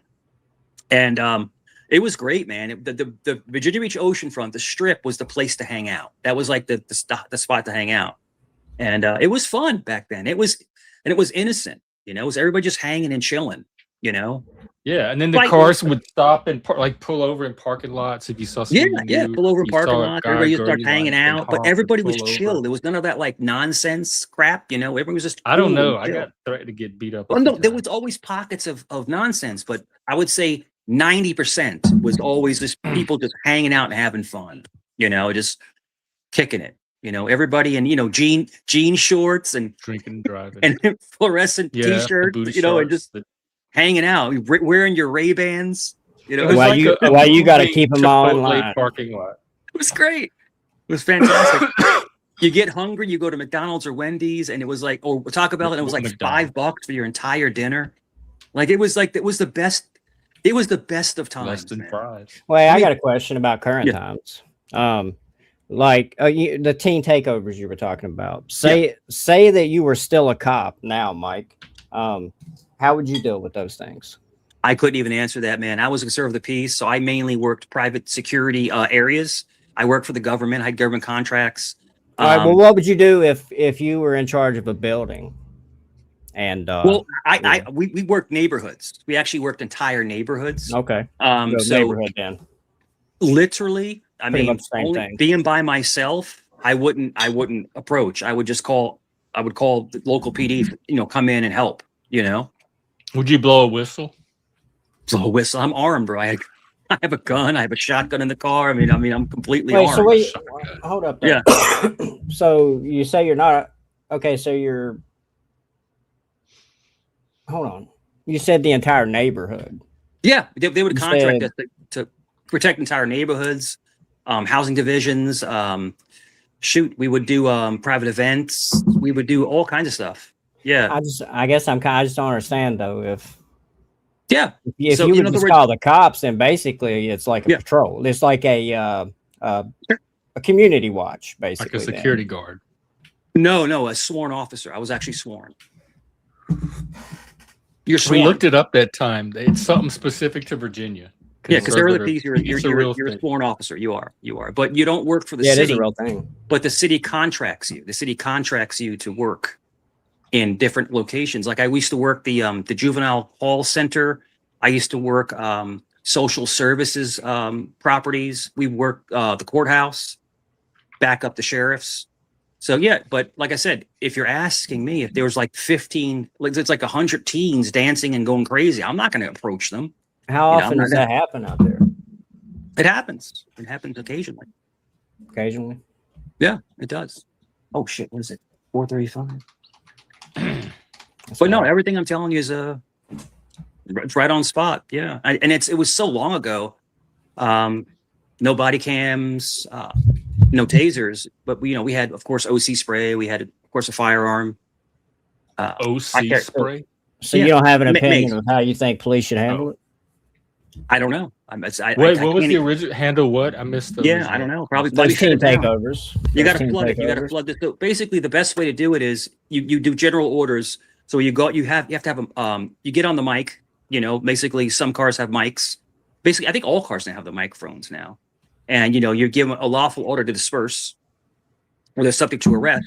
If they don't, and if they actually rebel, then a lot of times they'll start deploying tear gas. I mean, they're teenagers. That's their basic programming is to rebel. Sure, but know? these are teenagers that are out of control, breaking things, jumping on car windows, breaking out shop windows. Yeah, I don't disagree with that. I'm just saying. Yeah. So, you have to, it's a measurable response. So in other words, if you're working in any kind of protection, police, security, anything like that, even corrections, you have to have a measurable response. So I mean, like a proportional response. yeah, a measurable response. So in other words, if they are just being a fool, Well, and any laughing, response but can be they're not, measured. but they're not breaking anything, or they're not harming anybody. But if they You don't actually go are out of get control, then your yeah, you have to shotgun deploy out the tear back. gas. You have to actually go in there, shield up, and start, basically pushing them out of the way, and that sucks. That really sucks. I never had to do that, But have I pepper sprayed people? Yes, I. Would actually they have. listen to you? Like if you went up to them and said, "Hey, y'all, stop! No, because Get away from the parking lot." Would they psychologically, pretty what much happens listen? is once Or once give they you get into a lip? fevered pitch, then it's almost like it's almost like hard for them to come down off of that. How do you would say it, like that high of teen- just being like yeah. a Would the tone breaking scale the work law with kind of thing. teenagers? Yeah, it's tough, But what police have to go through today, it's really difficult. It really is. And the police that I see now, I know a lot of cops. I've been on camera with them in my kitchen. But They need and they a all lot know more me. training, man. yeah, and they're Police really, training needs to evolve. And support. a lot of them are really cool, Yeah. but a lot of them are really dicks. So it's like it's measurable. But I I mean, noticed. talking about a measured response. I mean, But they when I remember when I overreact. worked in the field, I'm 6'3", Pretty right? awful. I was about 240. But a lot of cops now, they're like 5'6", like 135 pounds, and then they're trying to fight some guy 300 pounds, and it's like it doesn't go well. That's what the whole taser is for. The taser is really what helps the smaller cops, especially the females, try to subdue a suspect, because people are really strong out there. Well, I think was a they big- need to. yeah. I think And they sometimes need to they're on chemicals too that give them a Yeah. boost. Yeah, I think they need to rethink their approach with the whole total compliance as soon as they walk up on the scene. I mean, Sure. we have rights. We don't have to be completely compliant to a police officer. Yeah. Now, I can understand, teaching complete compliance once it's moved on to a physical point. Well, if you But I mean, once it's in the investigation stage, Sure. they need to lighten up on that shit a bit. you have to look at if you watch police body cam videos, I love watching those. And there are some cops that are super cool, and they That's have true. a lot of restraint. They have a lot of patience with people. They do. And then there's other videos where the guy's breaking the guy's window within 10 seconds and ripping That's them the out. guys I'm talking about. Yeah, exactly. And those are the people are usually that I don't know how the heck they got the badge. I've never seen a cop break someone's window. Oh, dude, I've seen they do it all the time. firsthand. Yeah, I've seen it firsthand. Like they stop you and like, can I see your ID? And smash the window. Yeah. And if they keep telling you to show your ID and you don't, yeah, they will eventually take you out of the car. And if you it's dangerous. and if you lock your door and roll the window up, they Oh have well, to you take left you that out. part out that you're in there locked and they're ordering you to leave the Well, car. the whole thing is Mike made it seem like they come up and just start smashing your window if they don't like. I mean, the way you I look. have seen them do it pretty quick, Yeah. where it's like there's not much discussion. You know what the I mean? biggest. Yeah, there shouldn't be really. I'm the opposite of Kane.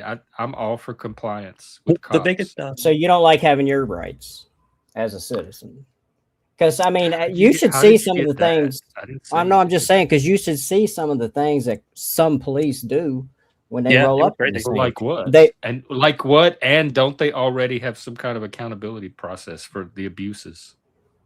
I mean, there are, but that's like they investigate themselves basically. So I know Seattle, when I first moved here, they had a big case where it went all the way up to the Fed level. The feds came and investigated and put them on a federal order for like years, where the feds got to control their police department until they met certain benchmarks, and then they would hand it back over to Seattle. So I know for a fact that it doesn't stop just with the local. Like the feds have the ability to get involved. Hey Jeff, I'll be back, man. I'll be back. did you happen to follow the that Lego case, the Star Wars Lego case? That just blew up First here. time hearing about it. Oh, there's this huge thing that blew up where Recent? Yeah, in the past couple of months. Oh no, I don't know anything about it. But that's a great example of cops being shady. They were protecting this guy who was basically ripping this other guy off because they were, all local and shit. And it was obvious that the police were being shady. So the cops were in on it. Was like corruption. I mean, no, they weren't in on the initial. I don't know if I would say crime that happened. Yeah, I guess it was a crime that happened. They weren't in on that, but once they became involved, they were doing everything to take this one person's side that they knew, not treat it as an investigation. And they did a lot of shady stuff. I mean, okay, what do you think about like during an encounter, during a police stop, non-consensual? What do you think when a cop walks off and turns their body cam off and talks to somebody? You think that should be? I probably wouldn't even notice personally. But let's pretend I did. I don't know what the first thing I would think is there's probably specific laws for body cams. I don't know what they are, but are they staying within that law or not? And then I would probably go research the laws and figure out if they should, if it even bothered me. If I noticed, I probably wouldn't even think anything. I don't care if he has his body cam on or not. Okay, let me give you an example. If he's not interacting with me. If he comes back to interact with me, I would expect him to turn it back on. Right, but I'm also not naturally suspicious of cops, and I'm pretty trusting that they're there to do their job. Some are, a lot are, like any other. A lot aren't. But I mean, you got. Do you think everybody in every field is a good person and there to do that job just for the job's sake? I mean, police are no different. Most people are. Like if I'm going by probability, I think probability is very, very high that they are there for all that. So that's my baseline assumption. And then if I notice something from there that I think is not that, then I'll start paying attention and documenting, observing. I'll dialogue with them. But usually they're there to do their job. It's very routine. Well, see, like what you just said there, that observing, dialoguing, trying to make a determination, that's kind of why body cams became a thing in the first place, because things were being questioned by the public. And yeah, I'm not against body cams at all. No, I think it's great for police and the citizen. I think they're great all around. The thing I'm not is, against SWAT cameras. I mean, what's happens a lot is what I was going to say earlier. A good example of laws written on paper and how they're actually applied in real life is the body cams. Because like you said, I think it's usually like each department creates their own internal procedures where how the body cams are operated, from what I understand it. When they commute them and stuff, it's basically for things like decency, going to the bathroom and stuff. Even though when they're standing in the bathroom, you're going to the bathroom, they don't shut it off. But for themselves, Publica says sometimes it's to protect witnesses too, or innocent that's people true. that don't need to be on the camera. That's true. In those cases, And but again, it's like your trust level of cops. Even if he turned it off, do you trust that he was doing it for benign reasons, or do you automatically assume he's up to something? Even if I saw a cop turn it off, I'd be like, he probably has a reason for why he turned it off. yeah, I Because mean, all that stuff can get redacted before it's released to the public. But what I'm saying is like when they're on the scene, there should be a record of it that is unimpungible. It has everything. But what they do is like once I've seen this numerous times, Jeff. I mean, what a lot of times is they'll be on a scene and they'll realize that they fucked up, they messed up. Excuse me. They don't actually. This person didn't break the law, but they still want to charge him anyway. It happens all the time. would they do that? Because for several reasons. One thing is ego. They don't want to admit they were wrong. Second is compliance. You do what I say. Third is they might have been pissed off for whatever reason. I mean, we're all people. We have That emotions. sounds very rare, though. Do you ever watch body cams? No.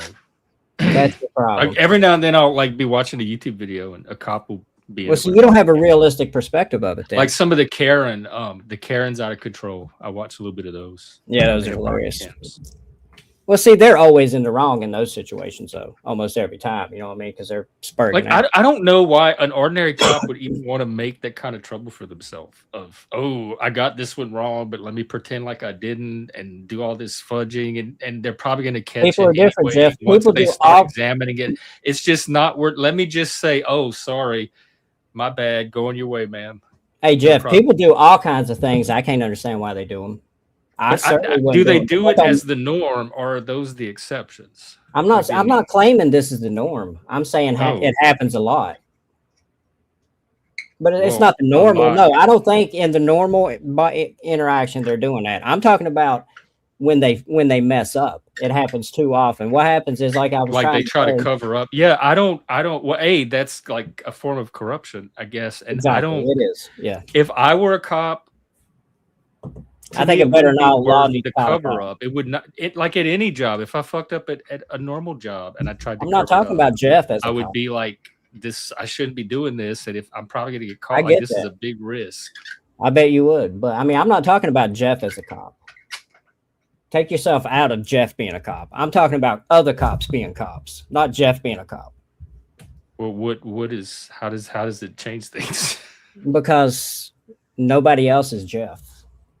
Nobody else. But I'm just trying to think through from like basic. I know cops, and not everybody thinks the basic psychology of how a cop would think. And all right, there you go. First off, the average cop, I don't think they're even considering basic psychology beyond what makes a person look suspicious or not. They probably have training on that. Yeah, probably not. They're trying to get, that is a job to them. They're at work. They're trying to get through this encounter and get on to the next customer. That's all they want to do is like wrap this one up so they can go do the next. They don't want to make extra work for themselves than they have to.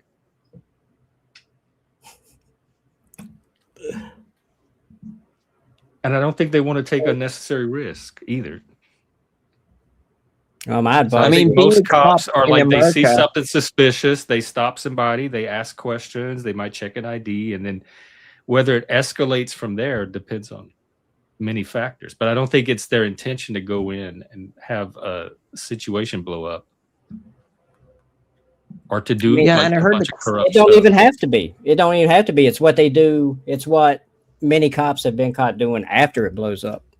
And the main point is just how the other cops, it's like us and them, is like they try to cover it up, type shit. I'm not saying that doesn't happen. I'm sure it happens in many industries, but I just don't think it seems like it would be very rare. It's not though, because like occasionally there might be less than scrupulous cop or set of cops that might try to cover up or deliberately abuse their power or fuck something. But I don't think most cops I wake never up in the said morning, go to their jobs I intending don't to either. do all of it. I don't either. I don't either. But I don't even think it's not most. I don't think it's a majority, but it's enough to be a problem. And there needs to be some change, I think. I don't know. I haven't looked at the numbers, but in my personal life, I haven't encountered enough for me to consider it a problem, or any of the people I know. So maybe in a certain segment of the population, is more of a problem. Also, you got to consider every police department in every small town all across the country. They're all different.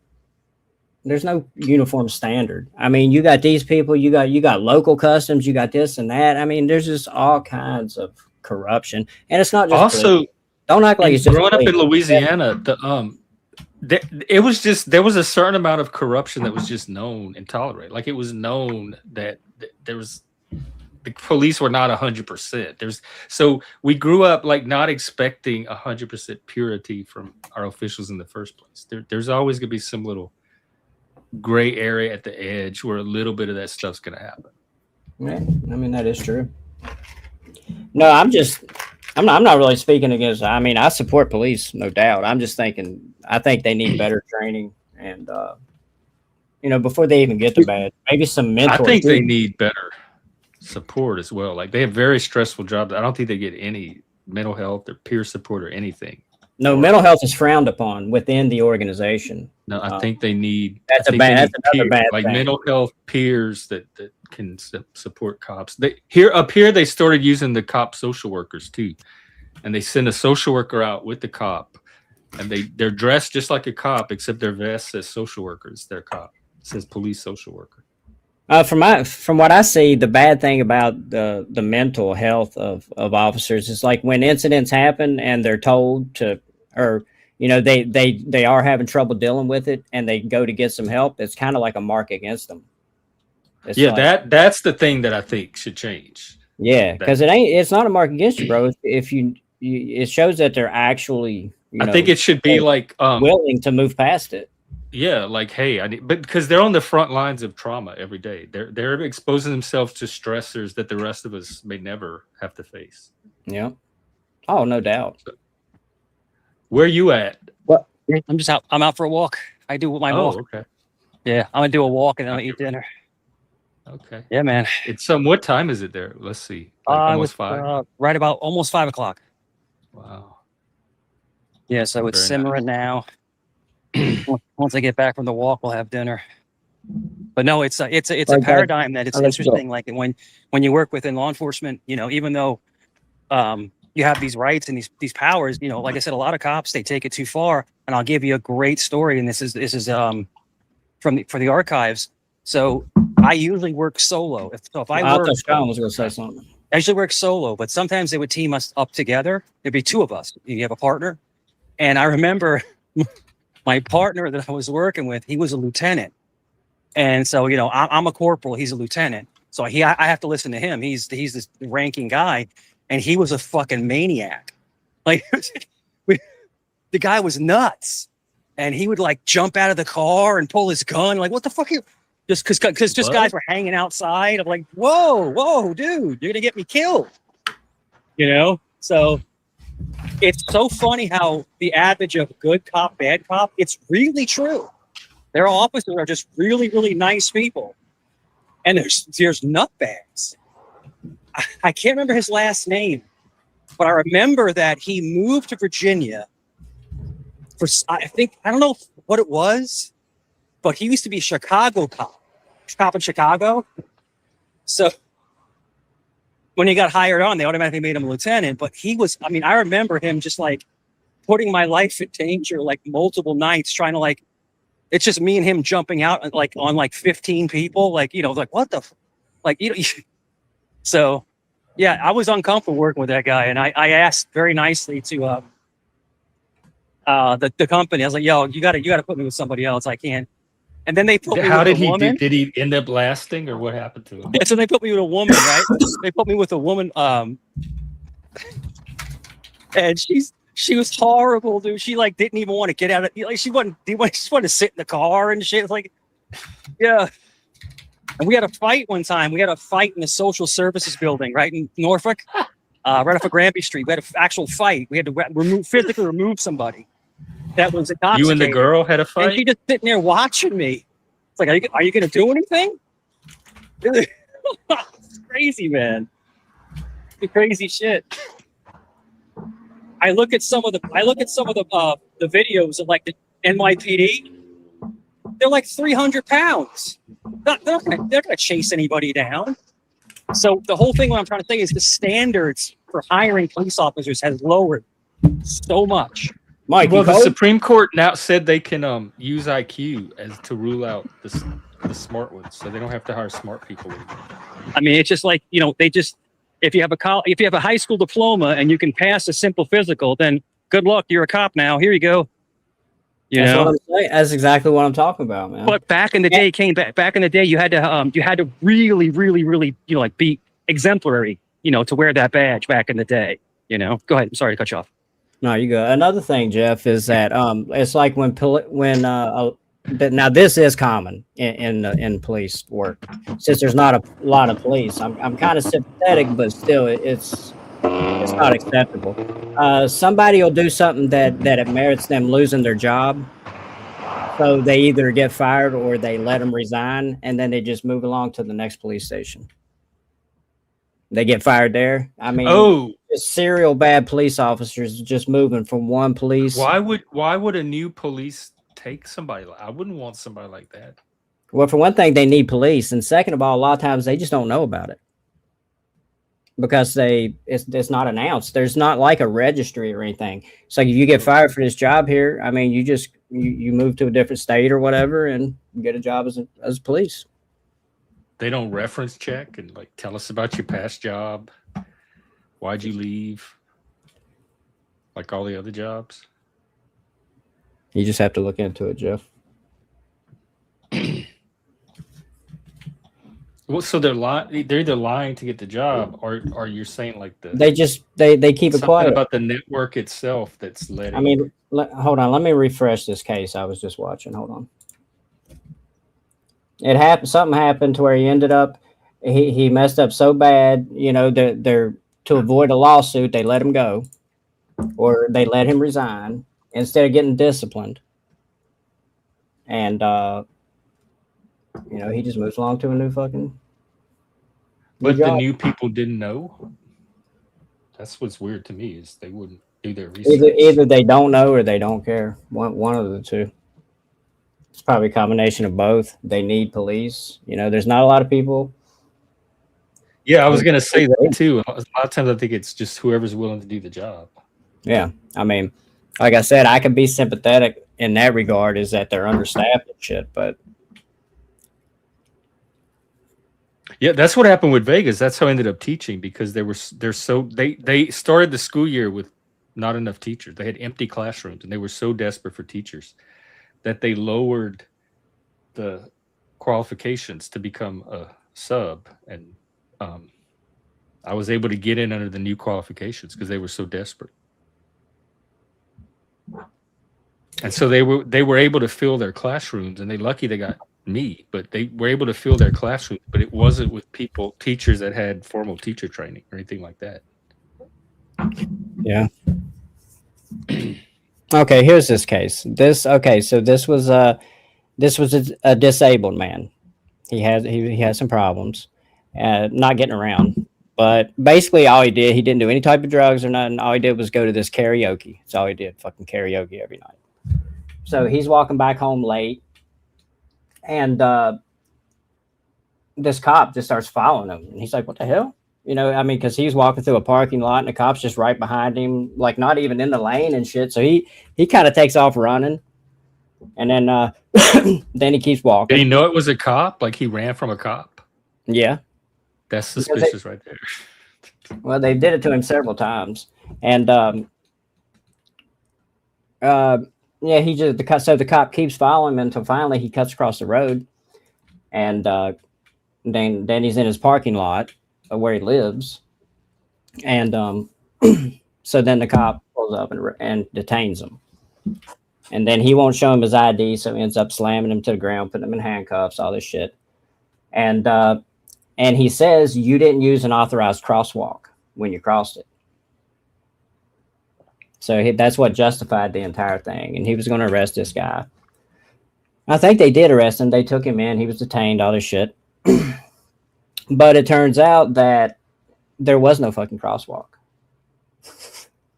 You know, he didn't know the code that he was enforcing. But and I think pretty much all of them realized they were wrong, but they still went ahead and did it. They still went ahead and arrested him instead of saying, "Okay, look, bro." Oh, it's not. They didn't find out after the fact. They realized during the process, so they could have stopped it at any point. Yeah, and this is, I mean, it happens. I mean, that's why that's what I would do as a cop, because again, it's just making more work for myself if I pretend to continue to, and it's not even a real crime. I'm gonna have to file paperwork, do a report. I'm probably gonna have to write something, an addendum to explain why it didn't get like it just seemed like extra work, and a lot easier to say, okay, my bad, I didn't realize there wasn't a crosswalk. Have a good day, sir. Be on your way. Be careful out there. It is much easier, but add on to that. What's the title of your show about? What's your theme? Huh? What's the theme of your show? This stream today? Yeah. Pick one. There's like 20. The title is "What Shapes Us: Hidden Influences and National Myths," but I think we moved far on from that. Well, I thought we were talking about ego mostly. Oh, ego. Yeah, that was the one at the. Throw in some ego in there, Jeff. You know, as soon as the confrontation starts, say that cop's had a bad day, he's in a bad mood, and then you know, he says submit right now, and you don't instantly submit, and he's just like, you know what, the hell with this dude, I'm gonna smash him. I'm gonna use anything I can. They do that. We're talking about people with a badge, bro. We're talking about people with a badge. And right, a badge that we as a society agree has a certain meaning that we agree to honor when we see the badge. So you have a part, you have a duty as a citizen to do your part. I agree. Let's go back to something that you mentioned earlier, which was I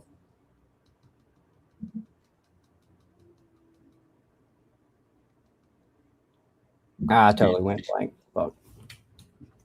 My bad. No. I'll tell you something that happened here recently was they had this truck driving around that was impersonating a cop, and he had like a fake siren he would put on. He was stopping people and harassing them and getting information from it. It turned out he wasn't even a real cop, and he got arrested. He's in big trouble. So there's that situation where you think it's a cop, but you really should not be cooperating. And then so they tried to educate citizens on, like, if it's a real cop, here's what you look for, here's how you know, don't cooperate if it's this instead. So they tried to use education to help people. Okay, so let me ask you this question. How long do you think a person should be given the right to make that determination before they just completely do whatever the person who says they're a cop? That's a good question. And now they just started the blue envelope program here too, which I think is a loophole that a lot of people are going to take advantage of, which is if you're neurodivergent or autistic, you get a blue envelope to keep in your glove box, and when the cop sees it, he's supposed to treat you according to what's written on your envelope, like don't yell or whatever you specify because of your autism, that how you need to be treated. And so now cops are being trained to, like, if you see this blue envelope, oh, you have to take a pause and you have to switch to this new approach. It's kind of like a special education plan in school, except it's something for cop stops. That's and so now with that kind of stuff out there, you can make the case of, like, it might be a delay before the person figures out if, like, because a lot of it is autistic people might not even understand what they're being stopped for, so it might take them a while to even know to get their license or get their insurance, and not to interpret that as non-cooperation. Exactly. That's what I was going to say, because a lot of cops say they find that what you're describing there, they find it suspicious and they use it as probable cause. They do. They're very, like everybody else, they're very poor at interpreting autism, and it gets read as things that it's not. And one of the things I did at my last job was I met with our local precinct, and we were going to work on this education workshop for the cops, where we were going to, like, teach them about autism and teach them what to look for, like how to tell when someone's being suspicious versus just autistic. and Yeah, get it's a this good idea. basic cop education program. And then COVID eventually hit, and it never got off the ground. Well, that case I was talking about. But they were very receptive. They were so excited to learn all of this because it made their job easier too. They don't want to be harassing autistic people if they don't have to either. Well, that the case I was talking about, the karaoke guy coming home, crossing the street. I said he was disabled. It was some type of neurodivergency, is what it was. And you said you when he took off running, it was suspicious.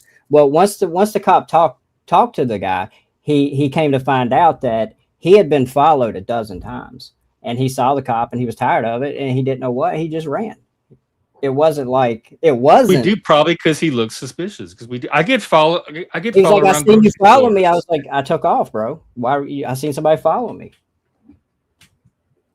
Yeah, that kind of stuff. I think they can do better on that, and there's room for more education. And they used to be that way with gay people back in the day too, and they eventually had to learn to leave the gay people alone. That just because the way they act doesn't mean they're suspicious or up to something. So they stopped raiding the gay bars, they stopped harassing the drag queens and all that stuff.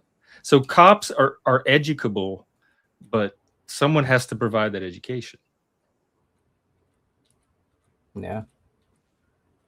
But I think cops are capable of doing that learning and then weeding out what's suspicious or not. So once they learn about autism and neurodiverse, they're going to get better at noticing what is criminal behavior and what is, oh, I can tell he's just autistic. The problem is going to be the criminals.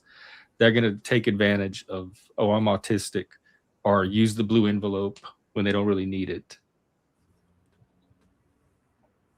Well, you know what I thought? I had a realization a long time ago that the very most type the most intelligent type of criminal is going to realize pretty early on that the best job they could ever have is law enforcement or any authority positions. Maybe, but then they have to risk. They're working in the belly of the beast and around people who are trained to catch people just like them. So every day they're at work, they're going to have to live with the paranoia of, I could get caught at any moment.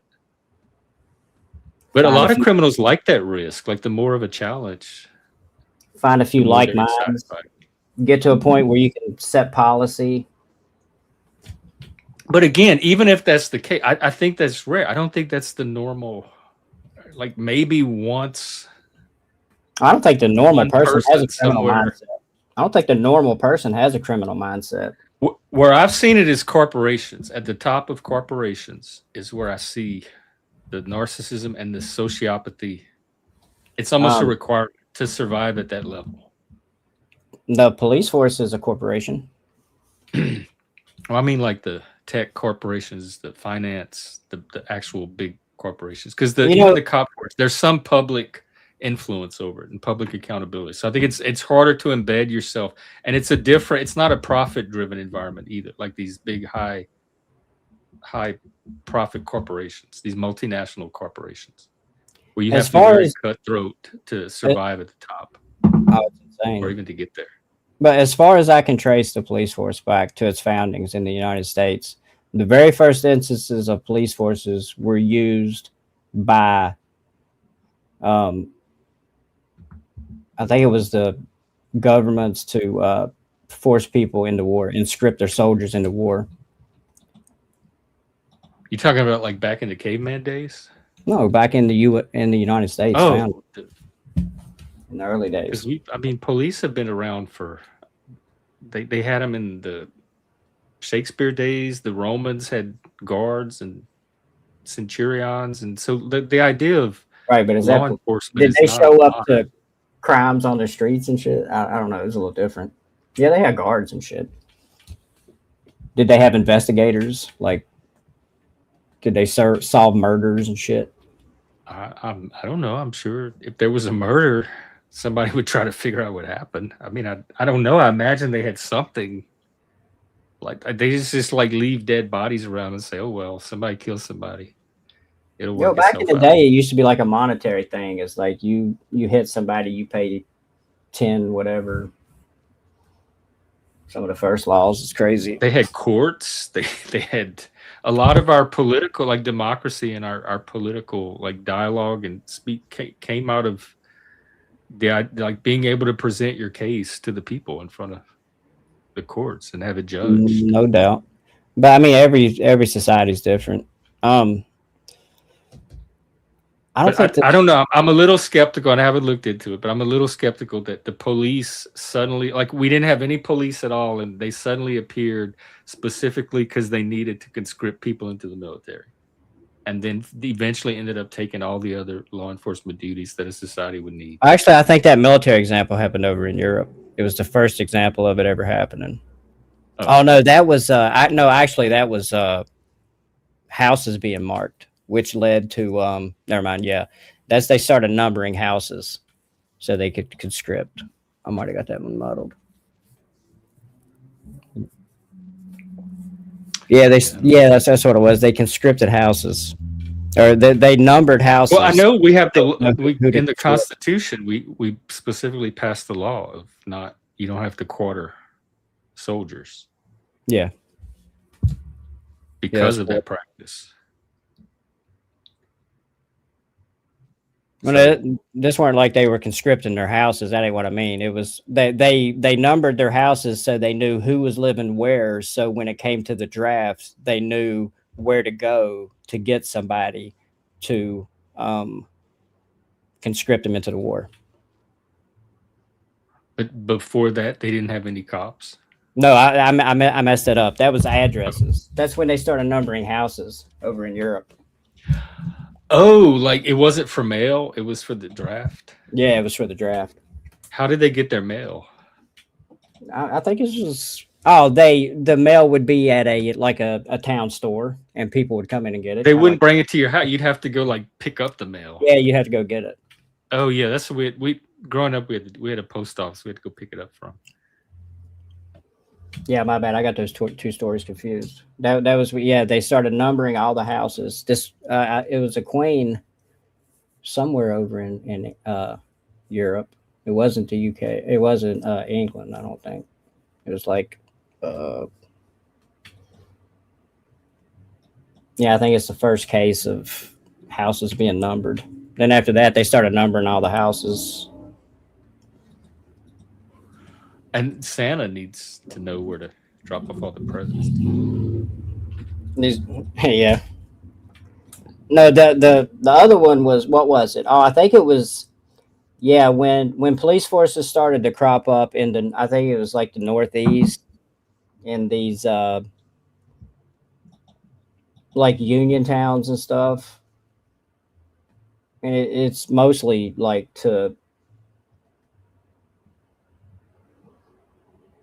I think one I was watching was how they formed in Jersey. It was some wild shit. But it's mostly, to protect the corporation. I mean, when did people start believing that police are there to protect people? I've always believed that. I was always taught that, but is that true? I mean, that's how of course, I grew up in a town. We had one cop, and there wasn't even a cop station. You called him at his house on his landline with if you needed him for anything.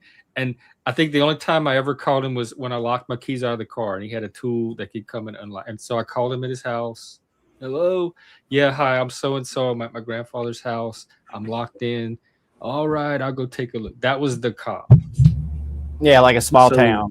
Right. And then so the cops were either like a friend of a friend or a cousin or somebody that you knew them, or it was somebody's son. So the cops were part of the community too. They weren't this outside force that was like occupying the town.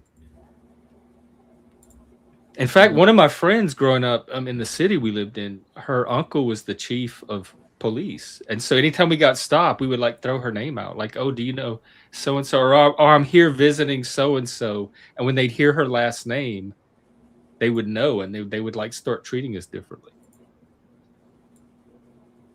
So the cops were always part of the people. They were never something separate from the rest of the community. And they were there to help the community stay a community. But again, like I said, there was corruption. Like there would be news stories. Sometimes they'd stop people, and that was back when they could seize your assets for like no reason, and they were stopping people like from out of state that were driving on the interstate and taking all their shit and not really have anything to back it up on. And it caught national attention. So there was stuff like that happening too. They weren't like completely noble heroes. Yeah. But mostly it was the usual teenage stuff of playing the music too loud. Are you drunk in public? Are you trying to smoke your weed and you have to look out for the cops? And that's what they were interacting with us over, if they ever were. What it's turned into now with the small towns is that basically, you know, the entire apparatus is supported through money that comes through tickets from speeding and all this dumb shit. I mean, I'm not saying it's dumb shit until they start having quotas and shit. Like we have to have this many tickets, and even if they're not all legitimate, we'll slide them through.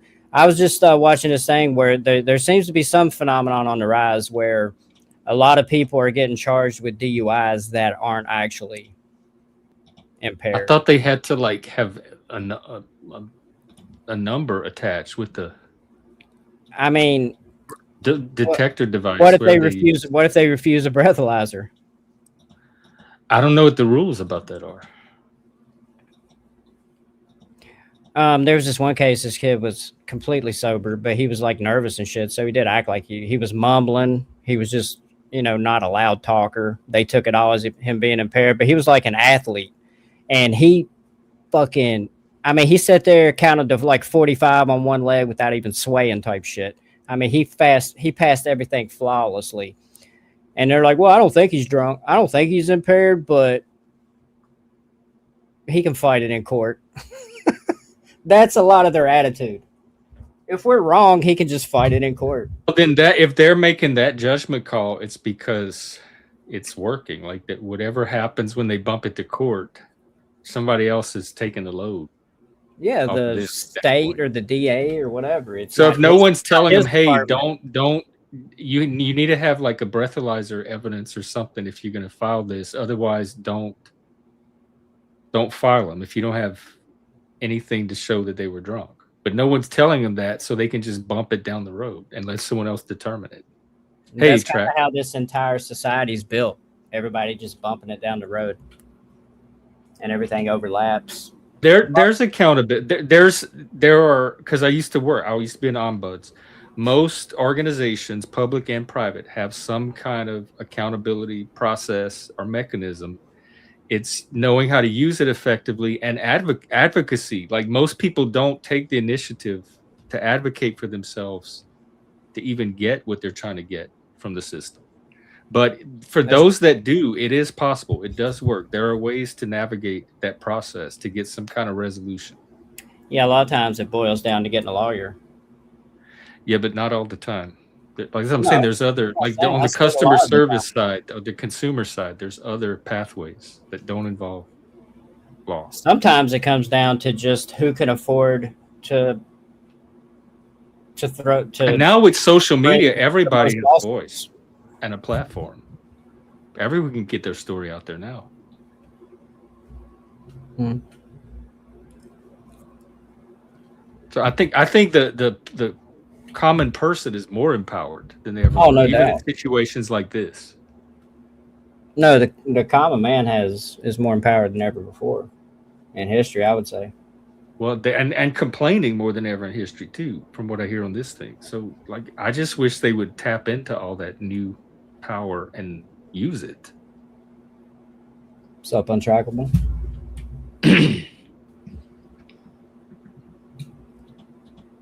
Yeah. So I was just kind of listening to Doc's over there. Fucking, I guess he's ranting about me. Oh, is he live? What's his new? I can't ever find his channel. What's his new channel? Let me check. Here, I'll drop it in back chat. All right. Oh, I see him. Let's see some of the sheep. He's doing his workout. Sheep slayer. Yeah. We're talking about this bullshit where I got subpoenaed, like I had a choice in the fucking matter. What? Because they try to make drama over anything. Oh yeah, that's not even. That's so desperate on their part. Oh, they're so invested in this shit, and they pretend they ain't. That's all they live for, man. That's all they got. I know, but you're kind of part of that too.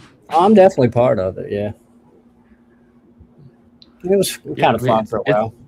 I think it's a form of, it's like interactive TV. It's like a Mhm. Spanish soap opera, but you get to participate and influence it. I mean, the thing I like about it is just battling back and forth, like on a panel, just like the battle of wits of it. I like doing Yeah, that. like the blood sport of it. Yeah, it's fun. I mean, the what sucks is people take it so serious and they start fucking swatting you and fucking doxing you and all this stupid shit. It's like, are you that big of? Is your skin that thin, bro? I mean, come Yeah. on. Yeah, I mean, unplug. It's pretty. Talk about pitiful. egos. Yes. And is that ego or is that fragility of an ego? Is that a very It's a weak fragile ego. that's trying to masquerade as a? I think it's both. It's a fragile ego. Yeah, I noticed that too because all the little things that get to people on here, they don't. This is the internet, and maybe I've been doing this longer. I don't know, but because I've been doing this since AOL days. But I think it's put the internet in proportion and not to let it affect my life. And when I walk away from it, it's gone. It doesn't stay with me. I think it's tapping into like a primal fear that humans have, is what I think.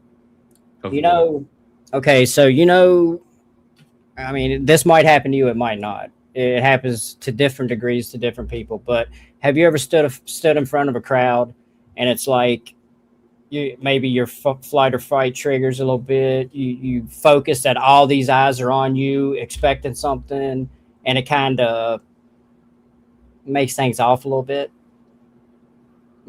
A little bit, but I've also done theater, and they teach you to overcome. And I was an altar boy very early, which you're standing up in front of church every day, like the whole town, every other day. Yeah. Like I said, some people deal with it way better than others. And I've done public speaking too. I have some ribbons for public speaking. So I think I kind of know what you're talking about, but I think I've learned how to get over it very early as well. Okay. All right. Well, that's like a human survival mechanism because in the ancient past, because humans are dangerous. Like they're if you have a group of predators. Well, it kind of boils down to something like this. If, like in our ancient past, if you had a group of eyes on you like that, watching your every move, they're basically awaiting something, a decision, an outcome that could determine your life. Yeah, like you know what I'm saying? So it's a primal fear of death that triggers in with people, and it happens a lot on here because and it's like, dude, you're sitting at home completely safe, right? But exactly. Well, it's because they feel like they got all these fucking eyeballs on them. And it's like they're so weird. It is. But we've it's a problem we don't even have that we've created. But I wonder if, because I didn't really feel that, like, I'm pretty comfortable around humans, and I don't really feel that way if I have a bunch of humans looking at, but I wonder if they grew up where they were watched all the time, or like. Well, Jeff, I bet you're like me. I bet like humans were this dangerous creature. Like, I wonder if it's not so much primal, but has to do with their own personal upbringing. That's part of it. Like that's the environment part of it. You're probably like me. I bet when you're ready to do a stream, you just sat down and click go live. I don't even think. I turn the camera on, go live. Usually I'm setting up like 10 minutes before. I like fumbling. Oh God, hurry, things come. Okay, the countdown's here. Live. Oh, look, I'm live. Hi, people. It's like that.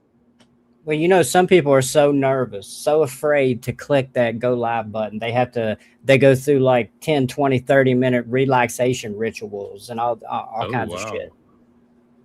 I mean, I think it would maybe have been, it was a little more like that when I first started doing it, but that wore off very early. Like it was only like maybe weeks, a month or two at the most, before I was just very comfortable. It felt very natural to just turn the camera on and go.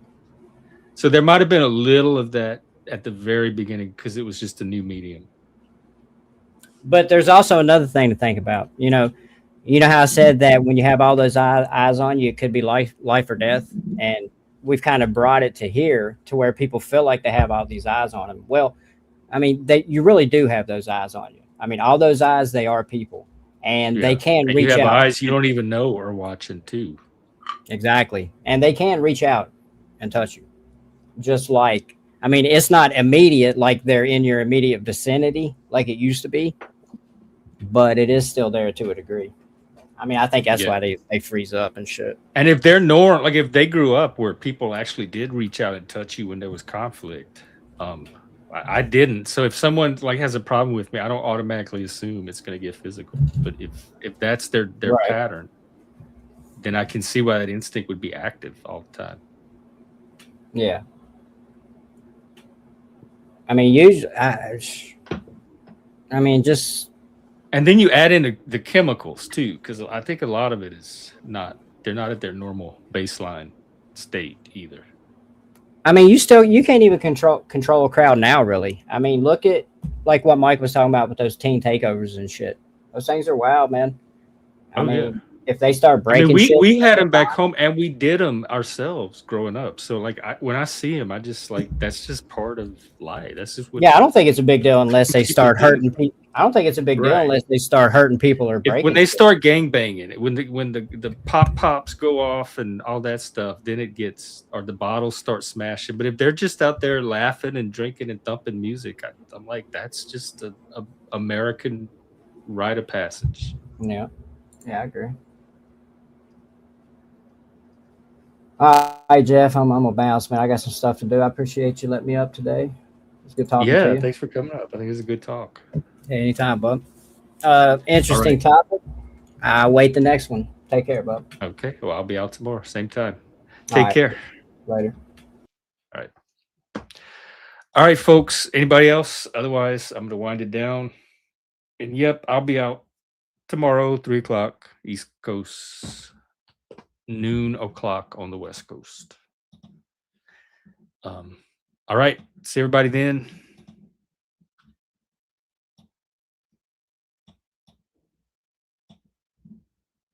Wait, why? All right, take care.